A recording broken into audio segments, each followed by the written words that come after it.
Welcome back to the waviest podcast in the UK. Real talk, true stories.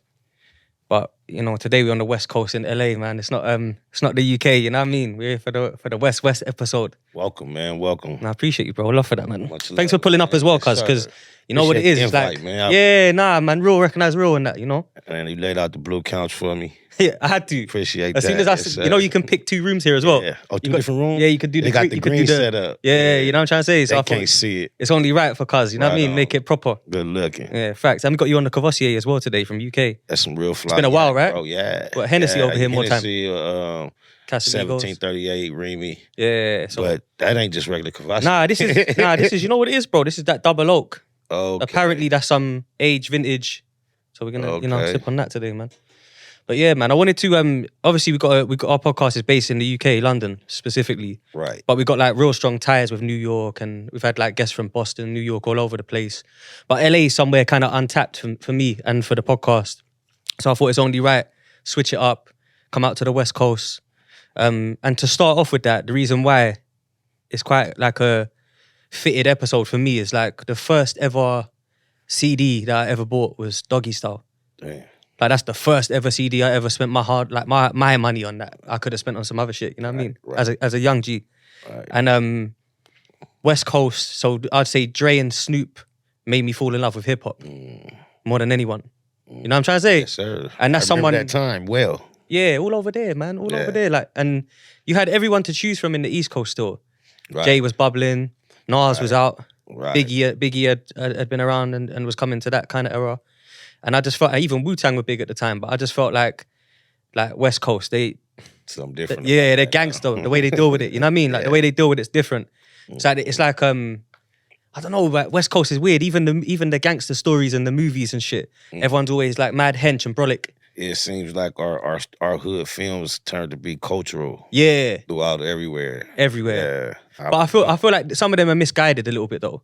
To like which ones and what regard? Obviously, you'll be able to correct me because Okay. it's your shit. But like, I just feel like maybe West Coast only gets like painted as like a gangster place only, like everywhere. Because I think I might be wrong, but I visited Compton before. I didn't even know Compton was its own city Right. until coming out here. Oh, yes. Do you know what I mean?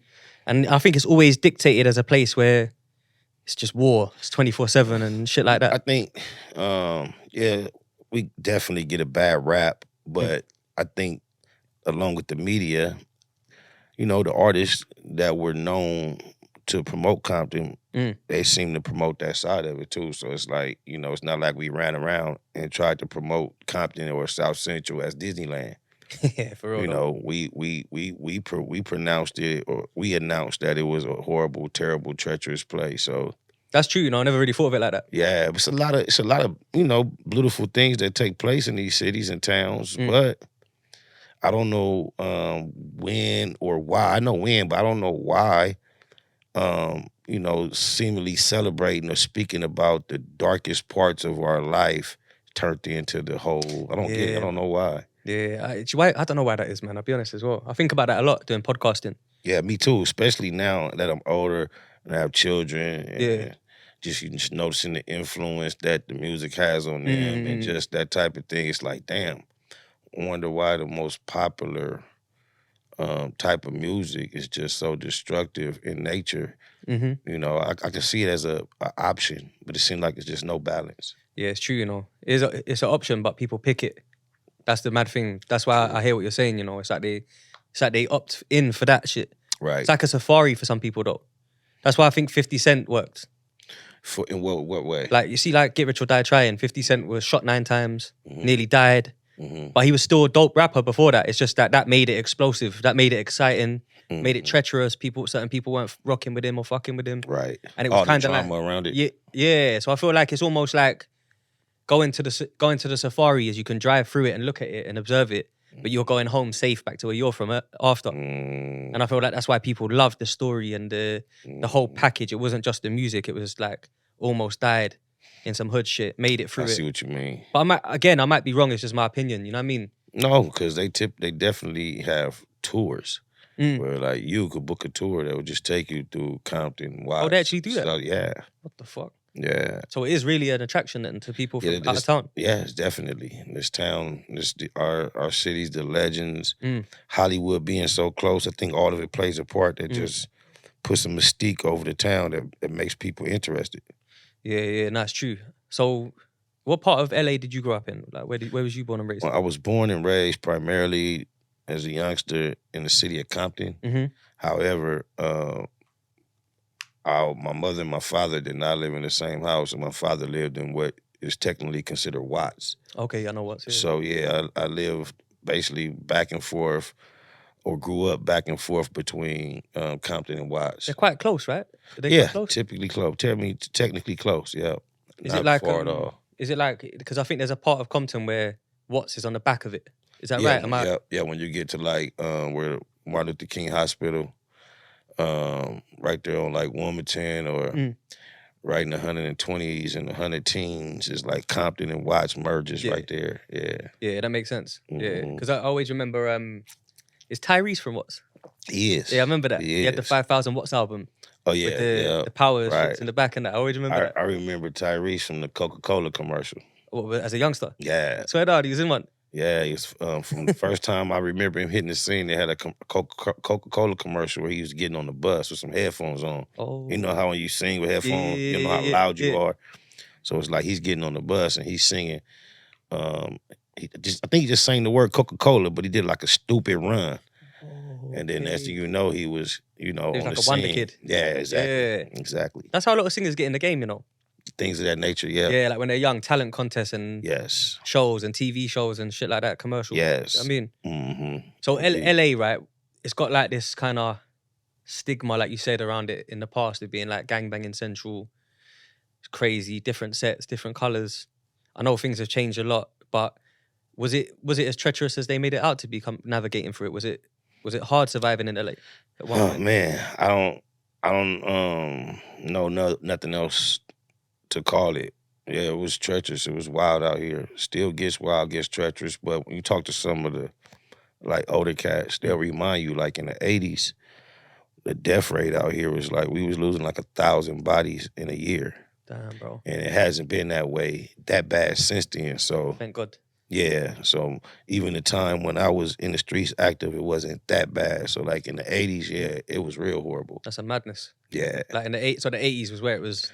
I believe in the late 80s is when the numbers got the highest as far as bloodshed. Yeah. Was it back then, was it still like the same division as like Bloods, Crips, and at that point? Well, it's never really been a fine line of just Bloods against Crips. I know it looks like that from afar off. So it's typically, Bloods and Crips are generally not allies. Yeah. But it's not just, especially nowadays, people pass each other, commingle, coexist, go to venues, different places all the time without friction. And it's getting more and more like that. The beef, it might be two different blood cliques get into it, or two different Crip cliques get into it. Beef for that. Yeah. And it's like everybody turned up on their tip, and if you got a problem with my dude, you got a problem with all of us. So that can just bleed over into anybody. Yeah, that's a fact. With anybody. That's a fact.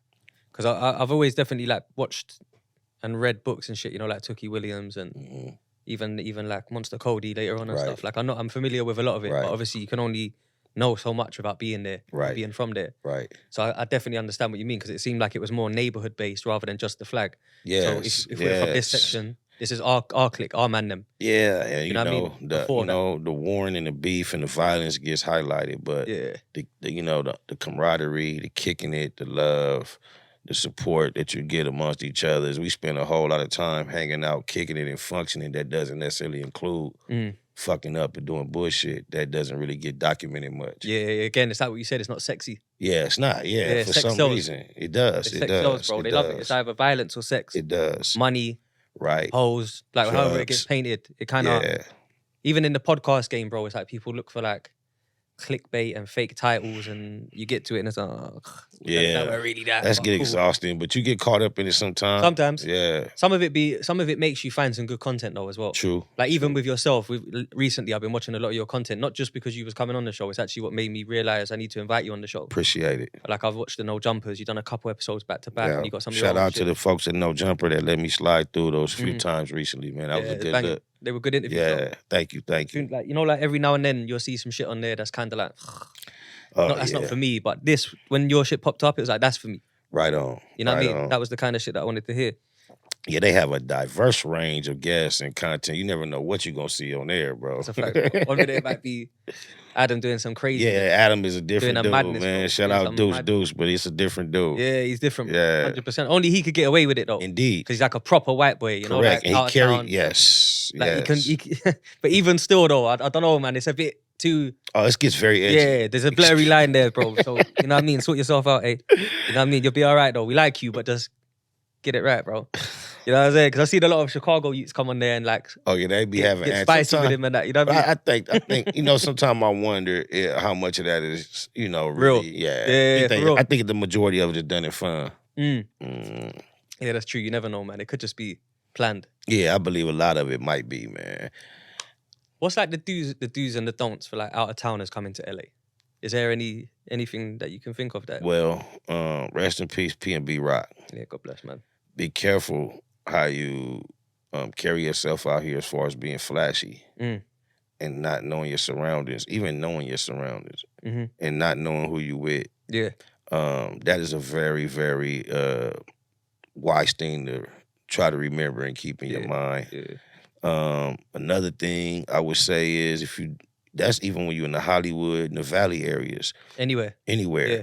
But if you happen to venture down to them streets of Compton, South Central and all that, for whatever reason, mind your business.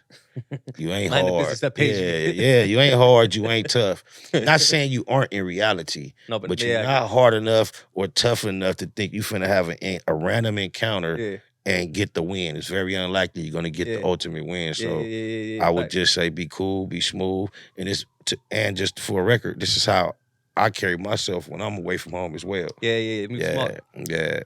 No, I hear you still, because even like that situation that you're talking about, which is a very sad one of P&B, it's like even me, I've been here twice before, bro, and when I saw that shit, I was like, oh, why did you go to that one, man?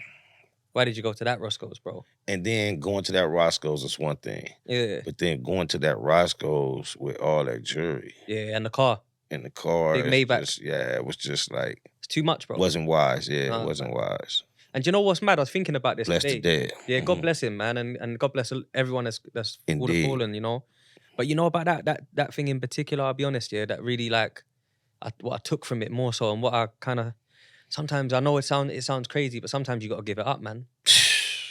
You're with your wifey. I got chills seeing some of the video interviews he did shortly before then, talking about how he ain't going and he ain't giving it up, and it's like stood on it a bit too much. Too much. Because it's material at the end of the day. Yeah, you're Just not bulletproof. Yeah, bro. You know, like that woman's definitely scarred off the. Can you the back imagine? Yeah, man. You know what I mean? He's got kids without a pops. There's a lot of things that ain't worth that shit. And there's nothing worth that. The only thing worth that is to protect, yourself or one of your loved ones from being done that way. If you're trying to protect someone from being done similar or being harmed, you put it on the line. Yeah, but yeah. when you venture out of your realm of comfort to somebody else's ghetto, and then you get caught slipping like that, you got to be smart, bro. Charge it to the game, bro. Charge it to the game. Because I always felt like even if you leave that day, and you if you're really from the ends, we call it the ends in the UK, the hood, whatever you want to call it, you're gonna be good with faces. You're gonna remember faces, and every dog has its day.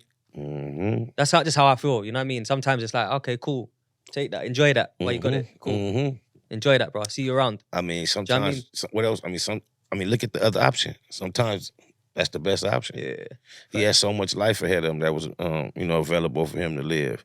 So unfortunate he was robbed of that. Nah, that's facts. That's facts. So yourself, how did you get into rapping? Is there like a particular time when hip hop become a thing?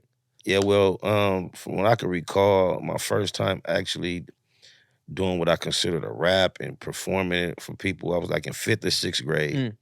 I can't quite recall what grade I remember because I had a combination class. 56th grade was in the same class. But we had an assignment to write a story with all our spelling words. We used to get like 20 spelling words. And I don't know what motivated me to make my story rhyme. But for real, so rhyming from young. Yeah, and I got up in front of the class to read my story, and it was rhyming, and the class started like clapping on the little beat. Oh shit! And I could basically trace the birth of me rapping to that moment. But then it was always something I did in talent shows and that type of shit all the way coming up. But then after going to prison for a second time and getting out in 1999, upon me, awaiting, anticipating my release, I made up my mind that when I got out, I was gonna try to really get some shit cracking. Yeah. And so when I got out in 99, I was fortunate to start making some headway, and that's how shit started developing. What'd you go to jail for? Initially, I went to prison for a strong arm robbery. Okay, yeah. And then I went back to prison real shortly thereafter for ex-con with a firearm. Oh, okay, so yeah. And they just get you back in on that second one. Yeah. What's the firearm situation in LA? Is it it's not open carry like other states, right? Not at all. Nah, because I've only learned that today, No open carry. Because you lot over here, you lot are yeah. Like you got it. Nah, they got it over here. Like everyone. They got it. It's crazy that you imagine that, it's so, but no, that's the worst, no. But, being caught with a gun just in general is not as bad as it used to be. Oh, really? Yeah, it's like for some reason, it just seems like they give you more action these days than they used to. Oh, okay. So if you get caught with a strap, is it like 5 years do half, or is it? No. First time, you get probation or something. What? That's not bad. Not at all. Yeah, that's kind of crazy. You might get probation the second time, but then it goes like, I think the low term is 16 months. Yeah. I think the mid term is 2 years. Right. And it's like 3 or 4 years for the high term, something like that. So it's still not too crazy, but it's bad enough, basically. Correct. You're gonna end up in the camp. Yeah, it will send you to prison. Yeah. Mm-hmm. So you went jail for those two things. You come back. Was you writing in your cell? Was you writing a lot of rhymes? A lot, constantly, consistently. I was even back then. I used to write like full 3-verse songs in my head without ever writing them down and memorize them and know them forever and shit. Yeah, I was I was rapped out back then. I used to spit as well, so I get it. It's like, you get them times in it where you get them verses, they just come to you. Yeah. And you just practice it so if you've got all that time on your hands. Yeah, I'm laying on the bunk and just, and it just, I don't know, it'd stick back then. I used to rap on the tier, rap for other people. Yeah. Rap against other people. That might be the realest rhymes though when you're in that situation. I can recall, some of the raw shit used to come out back then. But through the years after that, I think life in general feeds you experiences. Yeah. But back then, being young, being in prison, I think your brain is focused, not a lot of distractions. And I think you do get some of your more potent content out. Yeah, it comes from like that place. Yeah. You know what I mean? Different place. Yeah. Nah, that's real. You know what it is as well? I think like when I don't want to fast track it too much because I know there's a whole lot of mixtape music that comes out of you at that point, right? In the West Coast. I know you had an underground career because I remember Eastwood, the artist Eastwood. My boy Eastwood. What up, Woodrow? See, he's one of those people, if he was into West Coast, yes, you'd find him on a mixtape and that. Yeah. Or like a he random was super joint. active. Yeah, but he was hard. Yeah, he was hard. He's still hard. Yeah. Me and Eastwood did a project a few years ago, right? Either during COVID or right before COVID. But we scrapped it somewhere down the line. We got about 6 records in and just stopped recording. But yeah, that's my boy, man. Eastwood been through a lot together coming up in the game. You two had a few joints though, innit? Yeah, we had quite a few joints on when we was on the Dysfunctional Family soundtrack. Yeah, Eddie Griffin. Yeah, that was a big movie, man. Yeah, that was cool shit. Yeah, it was a very original, unique style of thing. Yeah, facts. Yeah, and then shout out Corrupt Young Gotti. See, this the me and Eastwood was on a Corrupt song on one of his projects together as well. Yeah, I think that's the first time I ever heard you. Yeah, is that right? Yeah, on a mixtape. Yeah, in the UK they used to burn mixtapes in Wembley Market and stuff. Okay, so you go cop the bootleg because there was no imports. That's crazy. Cause I remember going to the UK and the bootlegger had one of my bullshit movies out there. It fucked me up. Yeah. A low budget independent. We love. That's what I'm saying. I don't think people know that in London, bro, like we look at... I think that's where we was at, London. Yeah, we look at West Coast and we're like... That's what it is, huh? We fuck with that, That's you know what I mean? what's up. Like, it's mad. That's why like up. Tupac and that was so big in England. But even though he's an East Coast original, he made his bones in the West Coast. And he repped the West Coast. He was known for that. You know what I mean? Yeah. It's deep that you say that because, you know, at the point when it was like the style clash or the debate, they called it war or beef. I don't call it that. I feel like the East Coast and the West Coast had a style battle. Okay, it was the word up yo style against the banged out, G'd up style. Yeah. And how you say, you guys from your side picked our flavor. Yeah. It seems like even New York picked our flavor too. In the end of it, yeah, you feel me? Shout out to all my NY partners, but they got with this West Coast style lifestyle too in the long run. Yeah, you know them youths in Brooklyn and that, they respect it. That's right. They banged out in Brooklyn. I was gonna say, they got their own. I got homies. I got homies in Brooklyn. They got all my G Stone Crips. They Lokes, the 2 3s. 90s. They're my people over there. Oh, my mama. They got their own little set over there as well. Yeah. But it's sanctioned, I think, still. Yeah, they got some real official shit going on. Yeah, man. And you got the 30s as well, rolling. Yeah, they got the Harlems. Yeah, man, the Harlems over there. Pooch Loke, my homie. Oh, God. There's a few over there, you know what I mean? Yeah. So it's kind of patterned up. Yeah, that's what they do. Yeah, my boy Nassan, he out there. I think he from, that's the cis section out there. Yeah. Yeah. See what I'm trying to say? So it's all over the globe. It's influential, man. Indeed. It is influential, bro. Definitely. You got films like Boys in the Hood, Menace to Society. Colors. South Central. Baby Boy. Baby Boy is too, you know what I mean? Yeah. Too classical. Yeah. Training Day is even a West Coast movie. If we're going to get political. Stab that in yeah, people be overlooking that because it's Denzel. Yeah, I think it's time for another one. Well, Training Day. Or the Fridays. The Fridays. Can't forget that. Yeah. But what's your favorite one, though, out of the Fridays?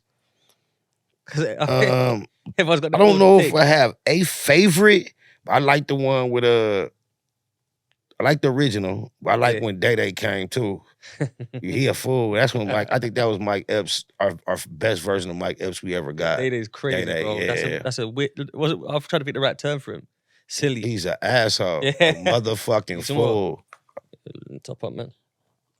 Yeah, cool, bro. But but I like Day is crazy, bro. My Sticky Fingers, my partner. I like the one. Oh yeah, he was in that shit. Yeah, I always forget about him acting.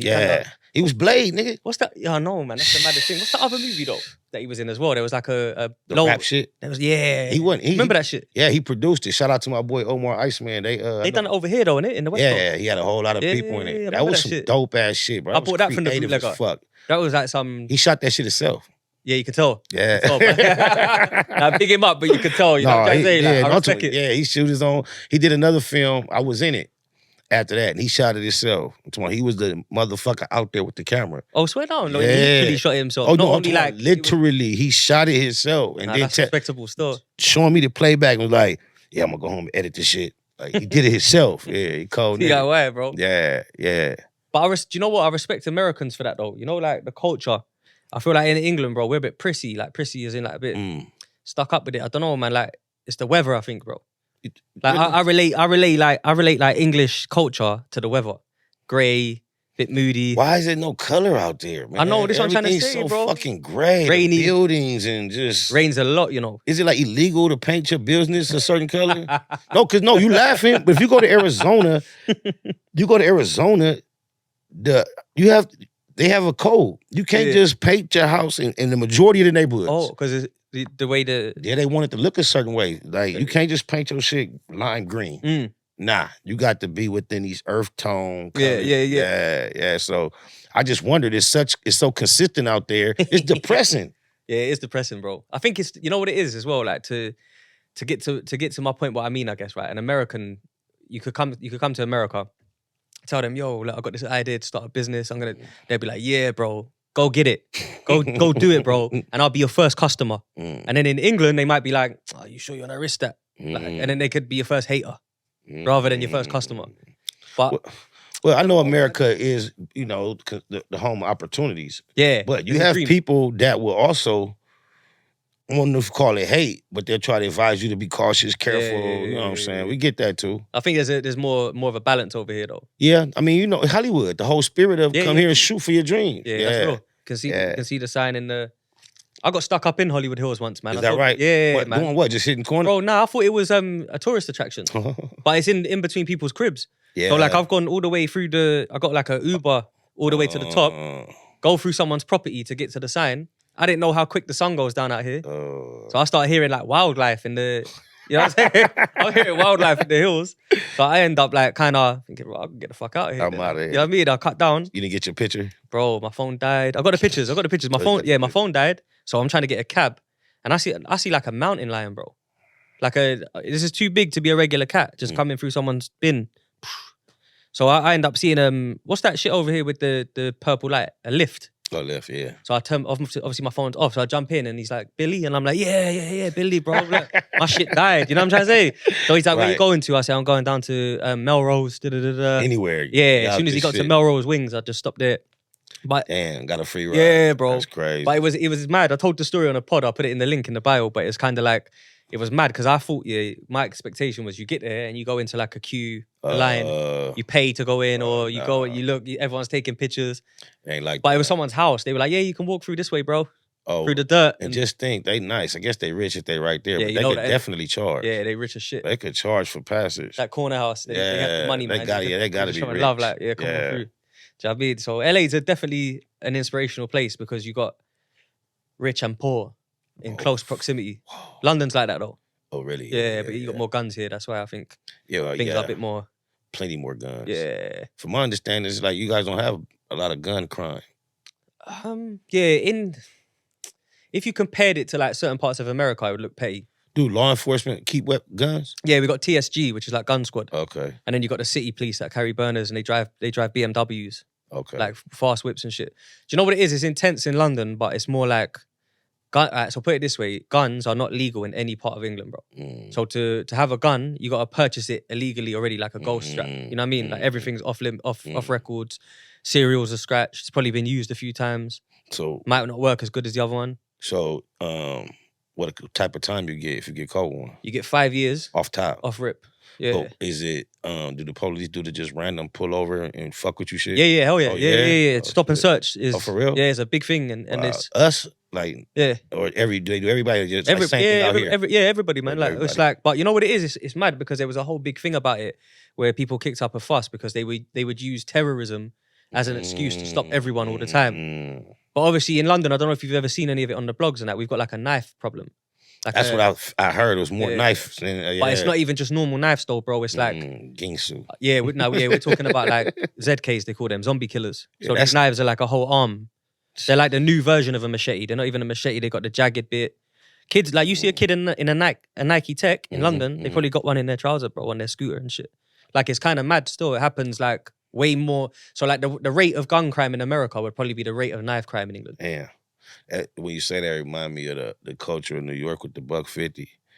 Scarface for life. Yeah. Remember that? The Rikers and that. Yeah. They invented that shit, innit? I believe so. Yeah. I've never heard nobody else talk about it. Nah, it's always New York. That was them, yeah. Yeah, right, because they slice you. Remember they used to keep the razors in their mouth and he talking and flipping, he rapping with the razor. I see that in Dominican Republic as well. Yeah, they do the same shit. Yeah, they put it under their tongue and shit. Yeah, that's some cold shit. I don't even know how they do that though. Me either. I'm so clumsy. I would not even try to learn that one. Give that one a miss. Tongue out of here. Fuck. I know my shit out of here. It's different, man. Yeah. But you know what? I do. As much as like it's real, I do wish better for the youth though. Like you know, like got to. I think the new gangster is like starting a business and being an entrepreneur, or chasing your dream and feeding your family. You use that term, so I got to say this. I debate this all the time. I hate the fact that we try to give gangster an uplift or upgrade the concept. Yeah. I think what you just described was being a man. And instead of trying to say and teach the youth to be gangster, to do those positive things, I think we need to teach the youth, fuck being gangster. Yeah. Throw that out. Yeah. Because that's not gangster. Especially not the gangster that we was taught about and that we emulate. But we want to hold on to that gangster shit so bad that we even starting to call the non-gangster positive things gangster in order to sway the youth to do them. But that's fuck real. that. Yeah. Fuck being gangster. Yeah. I don't see the story of a gangster in mass. There may be 1, 2 sprinkled that has had a longevity story to applaud in the end. That's not how gangster turns out. It doesn't end up like that. I got 3 teenage boys.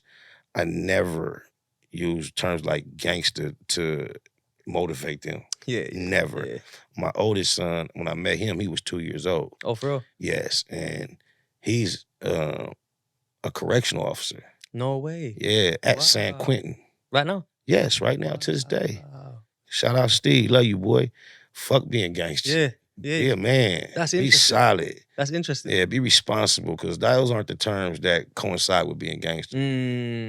Nah, I respect that still. Right on. Yeah, man. Because I touch on it a lot on the podcast, so I'd be a hypocrite to sit here and talk about guns and people thinking like, what's he doing, bro? Like on the last episode, he was talking about leave that shit alone, bruv. You know what I mean? So I wanted to make sure that even though we're talking about reality, the realness to life is that there's bigger and better endings for everybody, bro. I remember my son, he was like in 5th grade. He's 17 right now. He's a senior in high school. Shout out Junior. He was in 5th grade, and I went to like a parent conference, and he was in a real Afrocentric school. It's a school called Ambler in Carson, California. It's like preschool through elementary. It's already college prep. Okay. Everything is like levels, prestigious, yeah. And his teacher, particularly, she was the type of lady that wore dashiki every day. Oh, okay. Yeah, and I was having cultural. Yeah, very cultural. Yeah. You love the environment that they was trying to put, provide for the children. But I go to a parent conference, and the lady was calling herself complimenting my son, and she was like, I just love your son so much. He like a intelligent thug, bitch." You didn't like that? What? Man. I guess she looked at my image and thinking that was going to be something that impressed me. Bitch, I never call my son a thug again. Yeah, we had to have an alternate conversation about that's a mad term. Yeah, I don't, man. It's not even like there's any positive in it from especially what you've been through. You've done it a long time. You've done the gangster shit. And when you have an offspring, I got some homies that raise their kids different. Yeah. They kind of like fuck around with this shit with their kids. I've never could find that. When I had my 3 boys, I gave them 2 rules as they was babies, boys. I told them there's 2 things they can't be. Yeah. Gangbang was one of them. Yeah. I ain't gonna even say the other one because you know the times we in. You can just imagine. It's them 2 things. I hear you. Yeah, you can see it. I hear you loud. Everything else we can work with. Said it very loud. Yeah. We could deal with anything. I didn't care what the world was saying, but that's why I feel like I had to be so pointed because the other message is so loud. Yeah. Fuck that. I hear that. Them 2 things, that's it. And I thank God so far, fortunate. I got the kind of boys that I'm proud to have. I love all 3 of y'all. Curtis, Kermon, Curvell, all my babies. I love y'all, but I love my boys. Yeah. Amen, bro. So for you then, I kind of feel like you're probably at that stage where it's just grown and real to the core, like the experiences you've been through and that. So when there's people like Rick Ross that would get flack for being a correctional officer and denying it and rapping the gangster life and that, do you think it's because he denied it that it got the flack? Well, I believe other people would laugh at him irregardless. Yeah. Me personally, it's the lying. You shouldn't have lied. Just straight, innit? Yeah. I don't, you shouldn't have lied. You don't lie about nothing. But then when you come up be the person that lies about that, but then you're bold enough to go on a record and say you dropped a Molly in her drink and she ain't even know it, it just, it's too much. It says volumes about the character of the individual, bro. Just rapping for the sake of it. There you go. There you go. There you go. Because his music was so cold. Like I put him in a high regard musically. Like I think musically, he definitely has a presence in the booth that's, reminiscent of some of the greats. Yeah, facts. Yeah. That's why Diddy latched onto him as well. Of course. It just reminded him of that guy. Yeah. big voice. Yeah. Whole presence. Yeah, man. Yeah. Because I feel like you had that Gorilla Black cat over these sides. Yeah. He had Shout out to Gorilla Black, Hot man, Dollar, my niggas. I just remember Rick Ross though was just when he came out, it was different, bro. Like Gorilla Black, he hit a whole, I don't know what he's doing currently, but when it was at his height out here, he was hitting a big old lick with that NFT shit. Oh, for real? Yeah. NFTs were, they were a thing for like a whole year, right? Yeah, he was on top of it, riding a big wave. Yeah, he killed it. Yeah. So like when you've come home and you started rapping, just to kind of like loop in that timeline before we move on a bit, yeah. You're doing the joints with Eastwood and that. You come home, you're running the rap game. You wrote a lot of rhymes in jail. I know at one point you linked up with Suge Knight. Yes. Is that same time or because Eastwood was signed to Suge, I believe. Yes, me and Eastwood got to dealing with Suge directly at the same time. Right. Okay. He already was down with Corrupt and Roscoe and that crew. Eastwood knew them. Yeah. But at the time that I met Suge, I believe that was Eastwood's first time meeting him. But it was definitely his first time working with him. And we was over there together, me, him, Crooked Eye. Oh, Crooked Eye was cold. Corrupt came back. Left Eye, rest in peace, bless you, baby, love you. Oh, yeah, she came over there. Man. That's the home girl. Yeah, I got to write for her on that. Oh, for real? Yeah, on that same dope. soundtrack. No way. Yeah, you could go look on the credits. Yeah. And see, people don't always know these things. Yeah, that's a blessing. Like this bro. type of thing Suge provided for me in my career. I was able to claim Lisa Left Eye Lopez not only as a peer and an acquaintance, but I got to work with her. I got credits. Yeah, so I really appreciate that. Yeah, it's big, bro. So how did you meet Suge though? Was it because Sugar's a bit of a, from what we see, he's a bit of a mad character, bro. Like, yeah, he's a bit kind of greasy with it sometimes. Yeah, my G homie, rest in peace, Big Ant. Shout out to Antonio because he has a 16-year-old son that is a youth minister. Yeah, and I got to go watch him speak for the first time this week, and he did very well. Love you, nephew. Big up. And my homie Big Ant, he called me at one point in my life and just told me Suge want to meet you, and I pulled up and had a little meeting with Suge, and the shit basically took off from right there, man. ECIP to G Ant, my G homie Big Ant on God, but Big Ant took me to Suge. And yeah, because sometimes when you hear Suge wants to talk to you, you know what's real more ironic than that, bro? Because I told you I came home in '99 saying I'm gonna get on. I had fuck with my big homie Wino from 190. He had turned me on to the whole level of the game of the Sebos, Cam from the West Coast, Watts with the K, Yuck Mouth, J.O. Felony, Trey D. J.O. Felony was classic as well. So my homie, he was tapped into that whole level of the game. All the Crips that had a buzz at all, Drace to the Gangster. Yeah. Them became my peers, and I worked with them. Killer Tay, all fuck with my G homie Wino from 190. So by the time I met Suge, that I had built up somewhat of a resume to that degree. To the people around. Yeah, but leading up to that point, you know, the news is saying Suge Knight will be released from prison on such and such date. Oh, so he's locked up still, but prison. He just came home. Yes, you're doing the rounds. When I'm fucking with the all them, He's coming home soon. Yes. So it just normally when that started being announced, you know, Suge coming home in 2 months, 3 months, people would just comment like, would you fuck with Suge? Yeah. And you know, it's like a taboo thing at that time. Like you say, he was Suge Knight, the red suit, cigars, that's all you know. So this is like 99, 2000 you're saying as well? Yes. So it's like his second run. Yes, yes. Yeah, ish. Tupac dead, woo. So when he coming out, bless the dead, when people ask me that, I know they really thought the wise answer was like, hell no. But me being spotted, I'm like, hell yeah. So he's a Pyru as well, right? He Pyru, but that wasn't even part of the consideration. Yeah. Like, hell yeah, I fuck with Suge. But even then, it would, when I say that, it'd be like a, damn, Suge fucking with Suge. Yeah, you know what I'm saying? It might not be the way, but fuck it. Yeah, but me, you know, I don't know, I didn't know the term, but manifesting or just purposing, I told everybody around me, like when that nigga get out, I'm gonna make sure I meet him within the first 30 days after he get out. Oh, straight away. I kept purposing that. No delay. Yeah, That's what I'm gonna do. Yeah. Told everybody. I'm gonna be pressing that when he get out, cause like the news was saying, should get out on next month. The date was announced. So I'm like, I say, I was just promising everybody, I said 30 days from that date, I'm gonna make sure I meet him. Living life, Suge parole.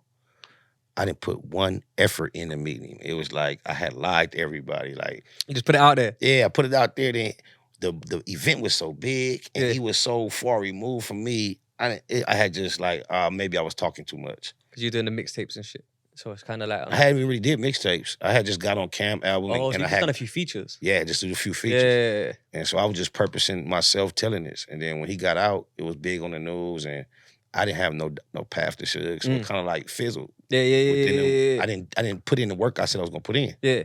But within 30 days, Big Ant called me and said, Suge want to meet you. It was still in them 30 days. And you just think it's shit, man. Even though I didn't try though. Yeah, but you asked for that. And the universe gave you it, bro. Yeah. Like, you know, sometimes when you gotta be careful. What they say, what you ask for. Yeah, nah, literally. Just might get it. There's like a saying though, innit? It's in the Bible, bro. Oh, yeah, it's like sure. It's like the power of the tongue. You know, like they even say, if you talk about death too much, it comes as well. That's not in the Bible. It is, bro. Not that, what you just said. Yeah, it is, bro. If you speak about death, it comes. Yeah, it's in the Bible, man. Talk about it too much. Yeah, man. I believe so. If I'm wrong, they're gonna fucking kill me on the internet anyway. Well, you may be right, but where the resistance comes from, I am very familiar with the Bible. So that's why I don't remember ever hearing that phrase. But you might be right. There's definitely something in it where it's talking paraphrase probably. Yeah, I mean what kind of Bible? They got gang of Bibles. That's in the Holy Testament, bro. Like, the Holy Testament. The Bible, you know, Okay, like the God, one. Nah, yeah, All but you know, there's been so many testaments. So Exactly. Yeah, I'm I fucking with you. I think the only one that I've ever started reading is the New Testament. The New though. Testament. Yeah. Oh, okay. Do you know what I mean? Real talk. I don't want to get. Nah. We go deep, but you know what it is. I think that with that statement, I've definitely read it either. What's the right word? Like a psalm that's taken from the Bible somewhere. Mm-hmm. Do you get it? Where it's like if it's basically the power of the tongue. If you talk about something too much, bring it to life. Yeah, that's obviously energy as well, karma and things like that. No, I'm not saying that I don't agree with that theory or concept. No, you're saying it might not be in the Bible. I'm not sure it's in the Bible. And he standing on that. He's doing. I'm just not He's sure. making sure, just in case it backfires, isn't it? Yes, you know what I mean? Yes, I hear you still though. But I think it's one of the ones. definitely am more familiar with the concept of energy than I ever have been. Yeah. I haven't learned how to actually just harness it and manipulate it just directly. But I can definitely attest to the fact that I have at times tapped into some shit that I can't quite describe. I can't complain. And it came through and did what it need to do. Yeah, man. And karma's real, bro. Sometimes like the other side of the coin as well might be like you get caught out one day, slipping or whatever, and it's your turn because you've done so much madness. You know what I'm saying? Yeah. Like you move so crazy in your time. Or done so many mad stuff. And you never know what it is as well, what karma you're answering to. It could be something that you never knew. True. You know, like sometimes you think the baddest thing you've done to someone, but you could have hurt like a woman's feelings as well. Oh, to the point where... Are you getting prepared for your next podcast that you told me you got to go to? This guy's stupid, bro. Oh, nah, you know, it could be that though. Like, you know, like if you treat people bad, basically. No, in short. Like I could punch you. Yeah. And then you could be hot. We could fight and get drunk and get over it. Right. But calling a female in a crowd in front of everybody, you ugly, that could be way more cruel than like you didn't throwing that blow. I see what you're saying. Yeah, it depends. Yeah. Like, you know, like sometimes you deal with a woman wrong that you shouldn't have dealt with wrong. Just, you know what? She's such a pure person and that can come back to haunt you. That's another thing. See, you went back to your favorite album. Your favorite album, my head up with them concepts that you ain't no fun. You can't get none. Yeah, and then all that bitch and Crip gave a fuck about that bitch. I'd always be broke. And that shit. We was raised fucked up, bro. Thank you. No, I hear you. It's true. But before that, I used to like to hold hands. I used to know how to, like, you know, be on the phone all night, kissy Public poo. displays of affection. When that shit was cool. After that, it wasn't cool. Doggy style fucked the game up. Fucked us up, bro. Nate Dogg and that, them guys fucked everything up, bro. And look, when Nate Dogg used to make me feel like loving was corny. Like, you know what I'm trying to say? You're supposed to just share with the homies. The coldest part, that corrupt verse. If the homies can't get that's crazy. Yeah, if Trump can't fuck about a bitch, I'd always be broke. So I let that shit kind of mold my... Kind of true as well, though. And I be corrupt, and this nigga is a lover boy. Oh, for real? What? Hold hands. Shout out Gotti. Yeah. But, bro. He was married to my cousin, and I'm talking about romantic as... The realest playboy. What? He got a whole generation on this bullshit, and you over here... The black James Bond over there. Smooth as a motherfucker, man. Yeah. Cold nigga, bro. Do you know what's funny? That's true, because even though if you do chase, let's say, what did they say, hoes? Yeah, that's paraphrasing from the song. You might end up broke. That's true, too. Oh, definitely. Right? You're definitely. But... Now, go on, go choose. If you're not broke, you own enough where you can't get broke, there's no need to chase hoes. You see what I'm trying to say? They're going to chase you, Right, it's one or the other. Yeah. And then the other side of it is you can actually, like, bag a woman instead of a girl. Far more valuable. Yeah, and a woman's an asset. What is it about your upbringing that causes you to be not reckless or careless when it comes to the feelings of women? When we come up from a culture that says, fuck bitches, why are you such a gentleman when you talk about this subject? First off, I think there's women out there that would say I've not. They would say that you over here. They would say that I've learned from my mistakes rather than that I'm a gentleman and I was... Okay. But saying that, my pops is a wise man. Yeah, my pops is a wise man. He's one of those brothers that's like, you know, like he's got 2 sons, a daughter. It's always game, gems, guidance. It's always guidance more than everything. You know what I mean? Like, it'll guide you, even if it's not like straight, it might be slick in another way, backhanded. It's guidance, you know what I mean? And I think that he's been married to my mum from way back. I know he lied to her about being his age when he met her. You know them ones, he did what he did. You know what I'm saying? He said he was like 5 years younger than he was and all that shit. Okay. You know what I mean? But on some Playboy shit. But they lasted through it all. Right. But once he fell in love, he dealt with it. She wasn't like underage. No. It was like, you know, like when you meet a woman and they're like 25 and you're 35, or you're 38 maybe, but you tell them you're 34. I know what you mean. Yeah, I'm trying. But I don't have it in me to do it. Nah, I never did it. I can't do it. Yeah. I just can't do it, bro. I'm stuck on keeping it so real. Even at times when lying when the slick and would be the coolest shit. It's hard. You just keep it thorough. I only can lie when it's a consequence coming, like police. Yeah. Or you trying to hit a leg, really never trying to come told the police up. the truth. Oh yeah, never. But I don't have the energy to lie to no female. Yeah. No more. I think it's part of bagging them. I think sometimes if you like approach a woman and you spit your game on them and it's not quite working, and then they say some shit like a rebuttal might be, you're too young for me or something. Right. Automatically, back in my day, I might be like, yo, well, how old are you? Mm-hmm. Oh, well, you got me wrong then. I'm older than you. And I might be lying. Right. I might even add 5 years quickly. And even if they say you look younger, I'll be like, yeah, I'm just blessed. Your kindness common. Yeah. Real is rare. Yeah. I know most don't get down like me. I don't want nothing I didn't honestly earn. See what you just started doing? That's what I'm saying though. Like I'm just saying, if I told you something untrue to get you to come my way, I tricked you. Yeah. I didn't really get you. Not the real what I'm working with didn't get you. So even when I was young and they used to lie to holler at older bitches, I still was like, fuck that. I'm gonna say my real age. Yeah. Because if she feeling me, I'm gonna knock her anyway. And you really did something. Yeah. But if I tricked you, you ain't did nothing. And the maddest part about it is, I think as a man, the reason we learn wrong as well is because I might do that slick shit with women, but then be super real with the man them and with the family and that. And never lie.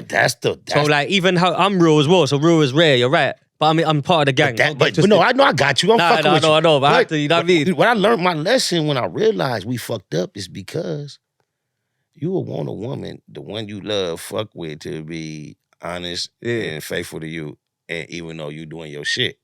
Typical man shit. Right. Yeah. And you think that's honoring that. That's cool. Mm. But all this shit niggas go through with each other, like, you disloyal. But in the real world, and having daughters helps you bring this shit into focus, bro. I can imagine. Now in life, I've committed myself to treating women I encounter in the way I want the universe to allow my daughters. I know it's not going to directly dictate it, but I still feel like I owe that effort. Yeah, I respect it, bro. Yeah, I feel like I owe that effort. And it's not like I'm saying I'm running around being, kissy poo to the females. But what I ain't going to do is trick you, lie, or nothing. We living in a world that is so sexually liberal. Yeah. Anything you think of, there are enough people out there to go along with what you like. Why lie and trick? That's true story. It's time for everybody. Like we just talking about your boy Adam. Yeah. Look, it show you the variety of things that are available if you're just honest and get out there. I said your boy, you know. I'm just saying, people go for it's people that'll go for any and every. So these days in this time, you gotta be a real weirdo creep. Yeah. Be running around lying, trying to trick somebody into doing what you like. Yeah, people are doing any and everything up under the sun. Nah, that's true still. Adam, he said Adam deuce at the start. Deuce, yeah, that's what I call him, deuce. You feel me? Deuce. But the maddest thing is, his shit is crazy, bro. I was mad at him and I don't even know him, bro. It's like, how can you do that, bro, with wifey? You know what I mean? Like, you put a ring on that, man. It's way deeper than has been exposed yet. I think down the line, it's some deep shit gonna come out about that, bro. That is not as casual as he tried to make it seem. You don't think so? Hell no. He said he got caught. Because just think, the term wife is the term wife. Deep. Yeah, I don't have to never meet you. Yeah. Nothing. I walk in the room today, me and you could have been downstairs and flirting with bitches. And we walk in here and you say, this is my wife. That immediately dictates a whole... Everyone gets respect. Yeah. What? Yeah. So... Watch your tone and that. Yeah. And if you fucking with Adam and he your partner, you still finna render all that respect. Because that's his wife. Yeah. But you still realize that dude is on some different shit. Shout out to C-Mac. Have you seen the clips of the show they filming? Yeah, bro. With the, you think C-Mac might win? Bro, I can't believe it, bro. I think he might pick Crip Mac on purpose. Because I think... Because look, everybody else is just... We don't know none of them people. Yeah. The biggest thing would be for C-Mac to hit, bro. But ain't they got some little beef going on at the moment? Is that real? I doubt it. Nah. Because he didn't get invited to Adam's birthday or something? Nah, I think Crip Mac was disappointed not getting an invite. But deep down, once he talked to Adam, yeah, and then the dynamic that he didn't. He's put that show on more. He started that. 100%. He started that, but then y'all met backstage and it was cool. Yeah, I saw that. But then the homie went back on platforms and got to speaking down on Cuz again. I don't know what his motive I didn't even see that. I didn't see that, bro. Yeah, I don't think he really liked Blueface for whatever reason. Yeah. So I think Adam said Blueface told him no ops, and in Adam mind, what the fuck? He came to perform. Yeah. So, Yeah. you know, you gotta keep the peace. You know, Adam keep a whole bunch of like Yeah, I know his shit's techie. characters around that don't get along. So I Techie, think bro. It's techie, man. it was wise for him not to be careful who he invited, I believe. Yeah, but you know what it is? I'd rather not let, at his point, I'd rather not let Blueface perform and have Crip Mac in the building. You heard it here, deuce. Yeah, that's what I'm saying to Adam. That's real talk. You see me as someone from the UK that's watching, there's a lot of LA stuff that goes on there, and I couldn't give a fuck, bro, if I'm honest. Because I don't know it all. Like, I'm interested in certain people or certain interviews. But Crip is crazy. Crip Mac, that's bro. my low. Yeah, Adam keep a whole lot of shit going on up there that I don't necessarily condone or approve of, but that's not my place to judge him in his place as he handles it. There are plenty of things he does that I do appreciate. Nah, he's good. He's good. He's good for the game in the podcast. And he's putting it on for the homies and the culture. Yeah, he has he's got a good platform. 99% black staff. Yeah, How the fuck can you be mad can't at hate that, bro? You can't hate, bro. I think the maddest part about it as well is that ultimately he is a good interviewer. He's built a platform. You can't take that away from him. I think the thing is what he should cut back on, personally, just my opinion as an observer, is when you have like the Chicago boys on, and you say, well, he said this about you. What would you say back to him? I think cut that shit. Cut the crap there. Yeah. Because that's them lot over there, they get it in. I've seen footage of him expressing a desire to get away from that like brand of content. Yeah, he should. But I think it's such a reliable source of what they're used to getting numbers off. It's hard for him to find another lane that doesn't involve that type of content. Yeah. Because you got like Vlad that does similar stuff as well. Vlad's made a whole empire off of like talking about crime and stuff. But you can't, and you know, people look at them and try to point fingers like, but what does the Channel 4 News do? It's true, you know, bro. You know a lot of people are reporting this shit. Yeah. What does the show The First 48 do? And a lot of Vlad's content as well is kind of like, if he asks you, you don't have to answer, by the way. All of it. Yeah. Not a lot of it, all of it. Yeah, it's true. I don't get on the Vlad bandwagon because I have personal issues with Vlad. You? Yeah. Over what? He just hasn't been loyal to me as an acquaintance, a business partner, or not a partner, a business acquaintance, a friend, a homie, an industry, ally, whatever you want to call it. Yeah. He just ain't kept it real with me. So in order not in what sense? What do you mean? What, you've worked together before or something? Yes, long ago, before there was a such thing as Vlad TV. Because he was a DJ before. The Butcher. Yeah, the mixtapes and shit. And I brought him to the hood. Right. Not my hood in particular, but to South Central, H-Ray Gangster Hood. And gave him some raw footage. I was just fresh signed to G-Unit. And, you know, we was cool. Right. And then once I did that upon his request for him, the time came where I asked him to host a mixtape for me. And his response was, I don't feel comfortable doing that because I'm down with Black Wall Street. Oh. Yeah, so he implicated himself and all that shit, right? So that was weird to me because that's whatever, but I left it at that. But then at one point, down the line, it's a bit weird. It was extremely weird because he's a white guy, not from LA. You can be impartial. And you know how recently we had just did our content. Yeah. It was like not that, and we didn't have no problem. That was weird. But anyway, it's cool. I wasn't tripping like that, but it was like fuck him at that point. But then subsequently down the line, I ended up getting on the phone with him because me and 40 Glock had a project. Oh yeah, and 40 Glock he was cool with Vlad. He wanted Vlad to promote it, and he was like, I'm like, man, fuck Vlad. Yeah. And he was like, nah, man. So I told him. He rocks with him, innit? Yeah, especially at that point. I don't know about now, but at that point, they was tight. So I didn't really want to fuck with Vlad. And then 40 convinced me to get on the phone with Vlad. And we spoke. And Vlad gave me a very patronizing apology. But we got over it at that point. I accepted it. He did it. I accepted it. I thought we was cool. We didn't have much interaction or correspondence, though. And then 2017, I did a Doggy Diamond interview. And Doggy, man. Doggy's a dog. Yeah, shout out Doggy dope Diamond. interviewer, man. Yeah, he a legend out here. Yeah, shout out to M-Rec too, man. M-Rec as well. They had that whole shit. Yeah, but right after I did that, I got an email from Vlad TV saying they saw the Doggy Diamond interview and they were interested in interviewing me. Okay, all of a sudden. Yeah, I didn't mind. It's okay. It's cool. Yeah. I simply responded with Vlad himself and some question marks. Yeah. And then I didn't get no response to the point where I'm like, he's gonna get a worker, innit? Yeah, I'm like, man, what's going on? So a couple weeks went by. I hit them up like, hey, what up? They said, we not interested at this time. That was in 2017. Mind games, bro. Yeah. That's mind games. It's cool. I ain't tripping. Yeah. I wouldn't give a fuck about nobody platform that doesn't desire me to be there. It's just Yeah. ironic that we have a history Yeah. that we've never had a clash or nothing. And then he switched up. That's just weird to me. That is weird, bro. Yeah. You know what you did though? You did the salesman tactic. How's that? You know, like you know when someone asks you a question and you give them a question back. It's like, you know, like the rebuttal would be like, they're used to people saying hell yeah because their platform's so big. You're like, with Vlad himself. Right. And they couldn't answer that right there. The answer might turn you off. You might be like, yo, nah, then fuck it. That's what they assumed. Yeah. And they was I was just curious. Because I wasn't really familiar with exactly how it go. I thought he had outsourced some shit and had, but I wasn't sure. Because at one point he did have a few people working for him. Yeah. And you don't really want that if you're on there. No, not at that. I wouldn't have mind, but I was interested in hollering at him. Because of the history. He's an acquaintance. I don't get it, bro. But that's Vlad.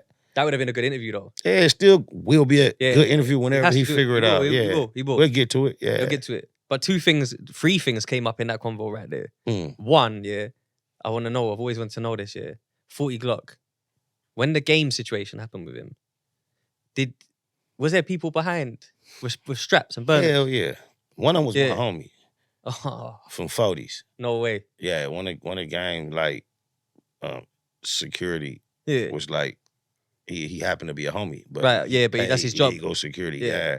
And game it was more people than that back then. Yeah. Because the way it was angled, it didn't make sense logically. Who's gonna be comfortable? One hand and a phone. That was my... bro, come on, man. Like, and 40, he's still quite sturdy. He's not like... But we seen 40 in other situations. Even if he don't win, he squabble up. Yeah, I've seen him. That's what I'm saying. Like he's rumble. Yeah, he's been about it, bro. Yeah. So it was kind of weird. Mm-hmm. It almost looked like it was painted that way. Mm-hmm. So there was definitely man them behind with the... Any of them. You know That's what happened. 40, he tripped out, slipped up, went to that function. Yeah, Solo bolo. Yeah. And I don't know if somebody called gang or if gang just happened to already be on his way. Yeah. But 40 Glock told me he seen that nigga and them over there. He tried to just like do. Leave out the side door. He was like, cuz I almost got to the car. They followed him, innit? Yeah, bro. You know the wolves, they do that, bro. The wolves do that, bro. Like they keep patterning, like, bro, there you go. You know what I mean? If you can get away. But that's one, as embarrassing as that shit was, cuz took that shit with his chest out and his chin up, though. Yeah. I wouldn't know how to handle that. I think we'd have to blow something. I think he sued them as well, though, innit? He did. Yeah. I told him to sue. He wasn't thinking about suing. I told him to sue. He just told him straight, get that bread. I'm like, yeah, what else can you do? Defamation of character. Like, you're not finna be able to catch him. The only thing you can do after that, bro, is to shoot him. You can't do that. Yeah, so, famous rapper. Yeah, only thing you can do, bro, is sue him. Probable cause. Yeah, but I was waiting for it. I didn't think he was really gonna sue. So he just said it and he did it for real though. Yeah. But you know what? When I first told him, I'm like, cuz, you should sue. And he said, man, he ain't got no money like that. You think he got some money like that? Once you start hearing those questions though, you know he's gonna do it, bro. Pushing right over. Yeah, you know he's gonna do that, bro. Yeah, he did it. Because the game, he paints a picture, like he loves to scrap. You know what I'm trying to say? Like I think on Vlad TV one time he offered out Gucci Mane for a boxing match and shit. Do you know what I'm trying to say? And I was thinking, do you know what? Is this guy like? He's tall, he's big. Yeah, he's like 6'5". Yeah, do you know what I'm trying to say? Like I've seen him before in London one time, but I feel like I don't know, man. I don't know. It's a mad thing still. You know, this is layered though because first off, right, you bring up G Unit. Then you bring up Black Wall Street with Vlad, and then you bring up the 40 Glock thing. So these are three things we got to unpack, bro, in one. And it's kind of like, I'm thinking, what's the best way to do it? So, nah, because this is mad. Courvoisier like a yeah. You get me? Yes, sir. And this is how you know. Yes, sir. If you know, you know. It's like, because me, bro, I'm a big G Unit fan, bro. That's right. Like you see G Unit, raise me. Like, for real. You know what I'm trying to say? Like, that time period, and I was grown, crazy. But in a couple years of my life, G Unit raised me too. See what I'm saying? On another level, yeah. No, but this is what I'm trying to say. You came in the fold at a very, very pivotal time, bro. Like, you can't, right? This is what I don't like. I don't like it when people try and small it up. They try and make your association look partial. Okay. I don't like that. I'll tell you why. Because there was Whoo Kid mixtapes where it was based off of you. Yeah, away from the major mixtape I ever did where the DJ pulled up on me one day and gave me a brown bag full of money. Who Kid? A paper bag. Yeah, because that mixtape was moving, bro. Y'all trying to say? Shout out to Whoo Kid, it did. Right. Yeah. So then aside from that, you've got like the Get Rich or Die Tryin movie soundtrack. You see what I'm trying to say? This is not no Big shit. Yeah. Platinum shit. This is maybe triple platinum. Yeah. You know, and that's rare. Yeah. Do you know what I mean? So we have to acknowledge, bro, that although you've done your own thing, you came into G Unit and added some real gems, bro. Thank you. Like for me, even on the songs, bro. Like, bro, these tracks don't come up at the top here for a reason on the most streamed. That's right. That I don't know, Officer. You came off the Prodigy, and your verse was crazy, bro. Thank you. You know what I'm trying to say? Yeah, that was one of them. That's one of the few times the record session was like cypher mode.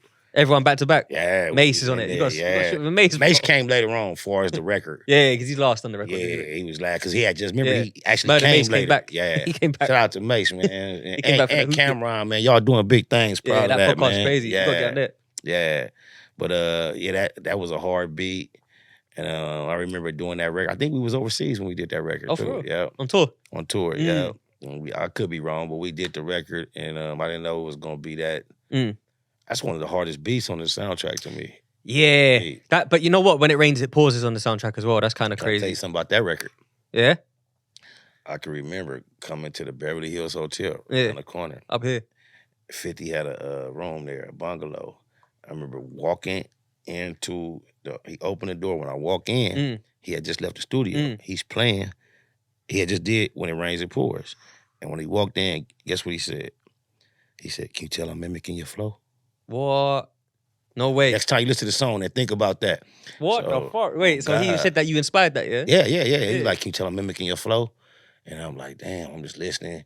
And then he put it on soundtrack. And it ran, little homie.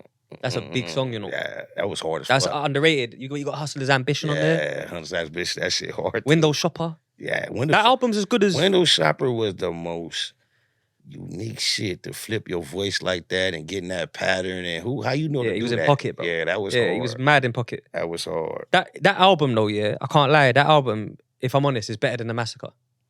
By quite a bit. Yeah. So it's almost like Get Rich or Die Tryin', and then Get Rich or Die Tryin', the G Unit soundtrack album. You know what happened with 50 solo projects after his debut?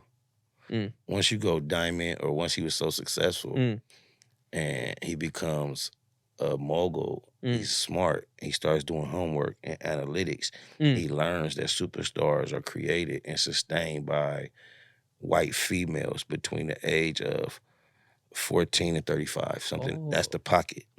So then him... That Britney Spears shit. Yes. Yeah. So now to try to stay on top of this wave with your peers, Britney Spears is your competition now.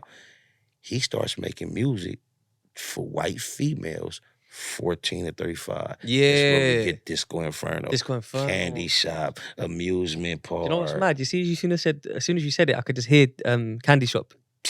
And then you just said it. Your best friend? That's Best Friend's big though. That was a big record. That was a big record. He had that on the sound, but what you know about this? There was one point on my mama, dead homies, daughters, lokes, everything I love and live for.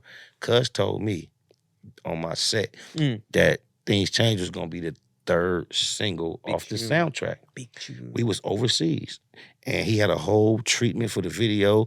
He was like, "You already got the video." He was like, "You and your homies gonna be shooting dice in the hood."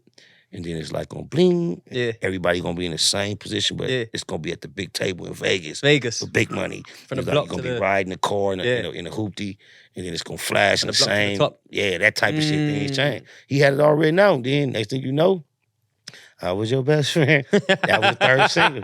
Yeah, but it had to be though. It had to be, I mean, I don't know. Can't hate on that. Nah, because you know what? It was.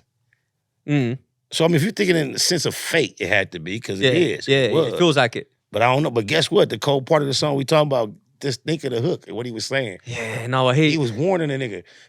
Wait. Things change. So, hey, wait a minute. All right, cool. Two things. They don't stay the same. Wait, bro. Two things then, yeah.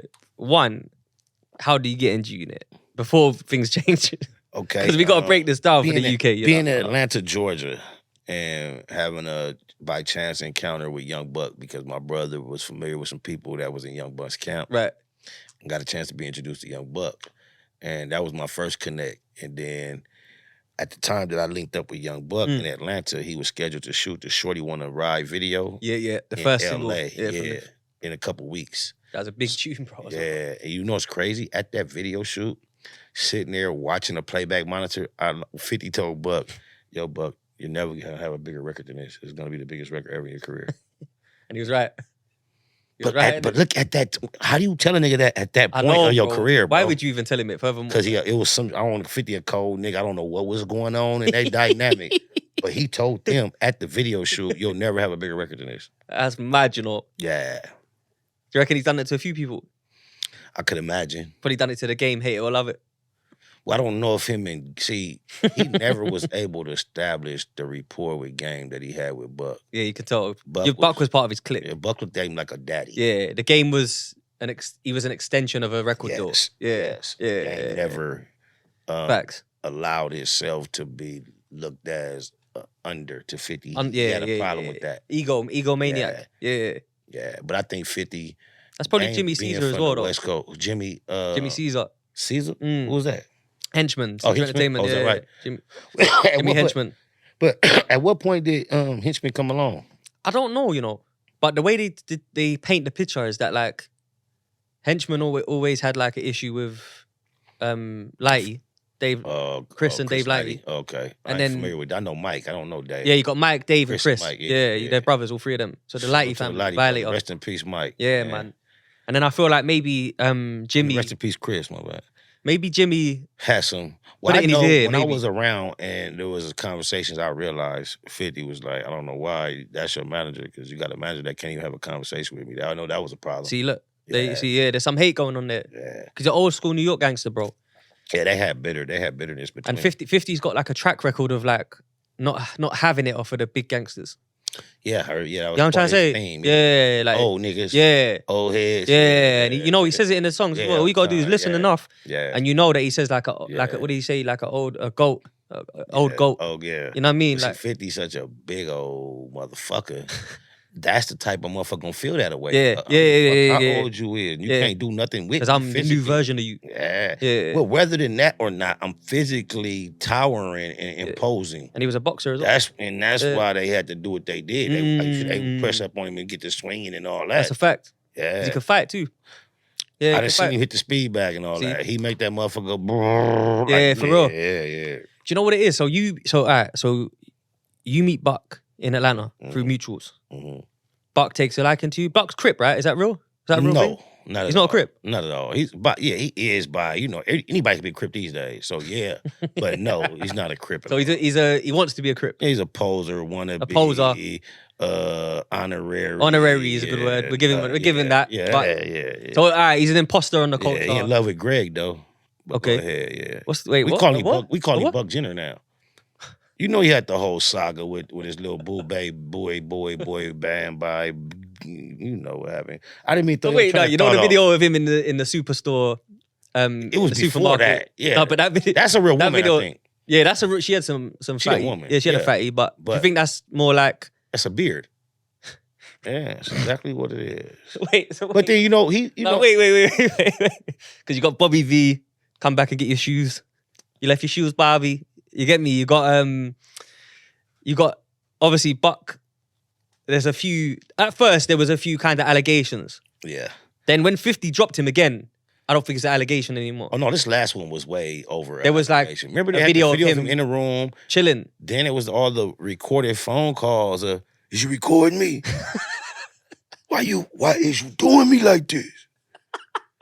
It's bullets is gonna be flying at this point. So wait, so young Buck Jenner.